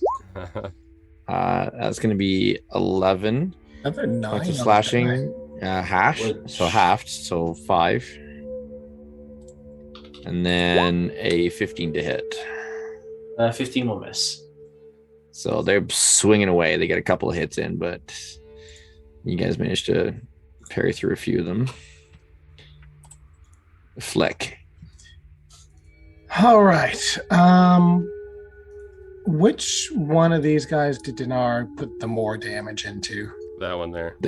This one, yeah, Alright. you can tell it's got more nicks and cuts and magical scorch marks All on it. right. Well, let's see if I can get him down. All right. So I'll move to here. Oh, hi, fellas. All right. So first off, Paige will sort of fly through, give me the help action, and then sort of tuck off into the corner here. So I'll have advantage on my first strike against this cat. This is going to be a booming blade with advantage. Here we go. Kablam. Pair of 11s. 11 will not Dang. hit. On the upside, I did save my action surge. So Hey. I'm going to attack twice more. So first one. Nice. Probably a hit. What did you Alright, roll? Oh, 9. 27? Sorry, 27, yes. So 9 slashing. 9 slashing. You're going off the one that's more. Yeah, the one directly north of me. All right. So that needs a con. Okay. It does not drop. I will hit him again. 17. 17 does not hit. Oh, well, in that case, I have not used my bonus action, so I've got one more attack in me. Another straight whip attack. 27 probably 27 hits. will hit. Yeah. 8 slashing. Stay down. Does not stay down. Comes back up. Right. I am Drops done. and just kind of. You're just like wailing away at it, and it's just like just taking the hits. Just. Yep, that's it. I'm done. Talon. Okay. Geez, man, everybody's in this room. Oh boy. Okay. We're underground, so that limits my options a fair bit. Cool. This is excellent. Wonderful. I have so many options.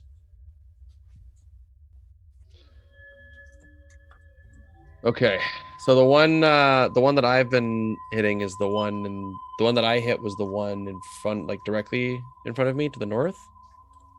Nope, that one has before. No, it was not been hit. It was this Okay. one. the one on the It was- right of yeah. me. That's the one Yeah. that I stabbed. Okay.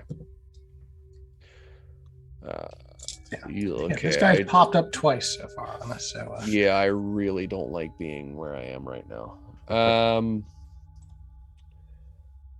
I mean, if you want to just disengage and get out of there, Well, does Torque and gust of movement, the cantrip that you invented, Craig? Does not provoke it's magical movement, so it doesn't provoke like opportunity. I'm pretty inclined to. I can do an action cantrip and a bonus action cantrip. Yep. Yeah. Okay. Yeah, it's cantrip, one's bonus action. Yeah. So Uh, it's up to second level. Yeah. I wonder if it's better to actually use an AoE on, because I could hit. Okay, well, first things first. I'm going to. Jeez. Okay. I'm going to project some wind, flutter the edges of my outfit, and cause the droplets of blood dripping from my body to sail away as I'm gonna move down to this Halen passes wind. bridge right next to Dinar. Hey, Captain, you might not want to go in there. He just passed wind. You don't want to go in there. yeah, light a match first. Go down the bridge, rotate around, and seething with anger at these horrid creatures, I shall. Oh God, see, I so much want to tidal wave them. And Flick and Torque. Well, here's the thing, Torque. Do you And care? Because it's okay. Barbarian Rage. Does that apply to physical bludgeoning or only or bludgeoning in general when it comes to resistance? It doesn't specify It's whether or just not it's blood- it's just magic, so bludgeoning. it's Yeah, just all it's just- bludgeoning. Yeah. yeah. If you Okay, want to tidal so wave in here, then by all means go That's for it. kind of what I'm thinking. Yeah, I think I'm gonna do that. All right. Do I- the thing. I will do the thing. I will head down the bridge and grab my now blood-soaked squeeze box, wipe some of my own blood off of it, rotate around, and very quietly, because apparently I don't know if we're still doing a stealth mission or not, but I haven't been told otherwise, so I will quietly. I mean, I think he's pretty obviously not, but I mean, anyway. As Torch And, is walking around, I will crackling need- lightning around. I will need all 4 of them plus Torque to make a dexterity saving throw, please. Okay. Since I have You would danger sense, I will- obviously see this coming as Yeah, I so- immediately start belting Shanty as I begin I have casting. advantage Oh, for all the good it did me.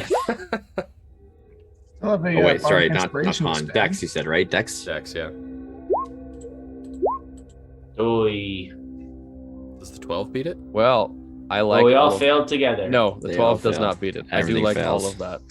12, 3, 1, and 4. They're down, down and drowned, down and And, drowned and Torque got never a 10, found. so They're down, drowned in the depths below, where the sun don't shine and the winds don't blow. Well, it's only 12 bludgeoning damage, and they'd be knocked prone. So- But I'm assuming they're immune to prone.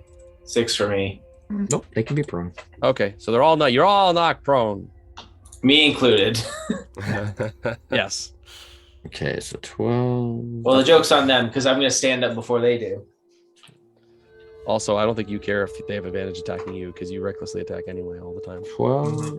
Let's roll our save for this guy. Sorry, Torque. Whoa.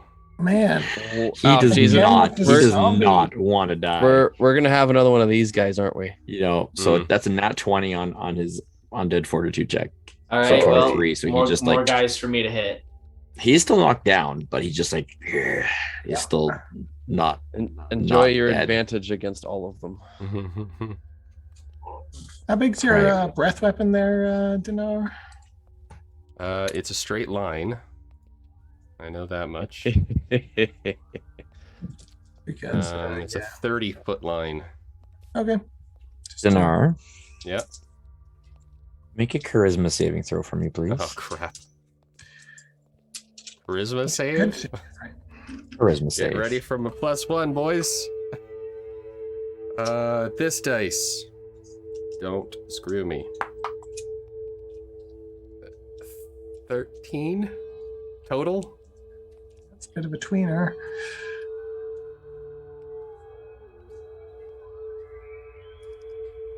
You remember when you downed that undead, that there was a vapor of sorts that sifted off of it. And as you're watching 4 of these things assault your companions in the room up ahead,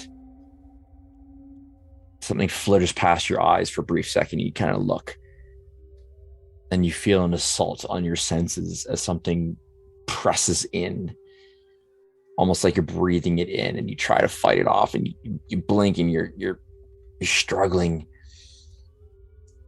and it's like your vision just recedes until you feel yourself kind of in the back of your senses, in the back of your head, as if you're trapped in a dark room looking out, and you suddenly realize that you're no longer in control of your body. Mm-hmm.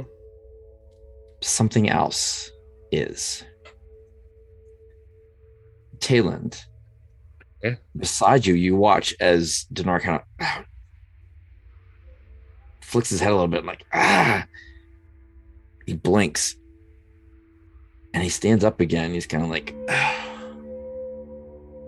but his eyes are purple. And that is where we're going to end tonight's session. No! Oh, that's worrying. You okay there, Captain? Still in there, Captain? Captain's just like banging on the black walls around him. Let me out! Pretty much. Let me out! Ugh. For all intents and purposes, Dinar, you are currently possessed. Possessed. We really need a cleric or a paladin or something. Protection from good and evil. No, turn undead will use Ooh, the excise. That would be good too. Yep. Well, the good Oh news my is goodness. So, y'all want to find out what happens to Dinar and the rest, you'll just have to tune in next time. But Yeah. don't forget to check out the Heroes for CF link. Really awesome cause. We're looking forward to that. So again, myself, Ian, and Devin are going to be DMing for that May 28th. It's going to be a blast. But join our Discord if you want to have some more discussions, and if you want to freak out at the DM for doing a cliffhanger like that, it's always fun too. I can take it. But Tune in next week for the thrilling conclusion. yes, so actually we won't be streaming next week because next week is Easter weekend. Mm-hmm. Tune in 2 weeks for the thrilling conclusion. So we will see you 2 weeks from now.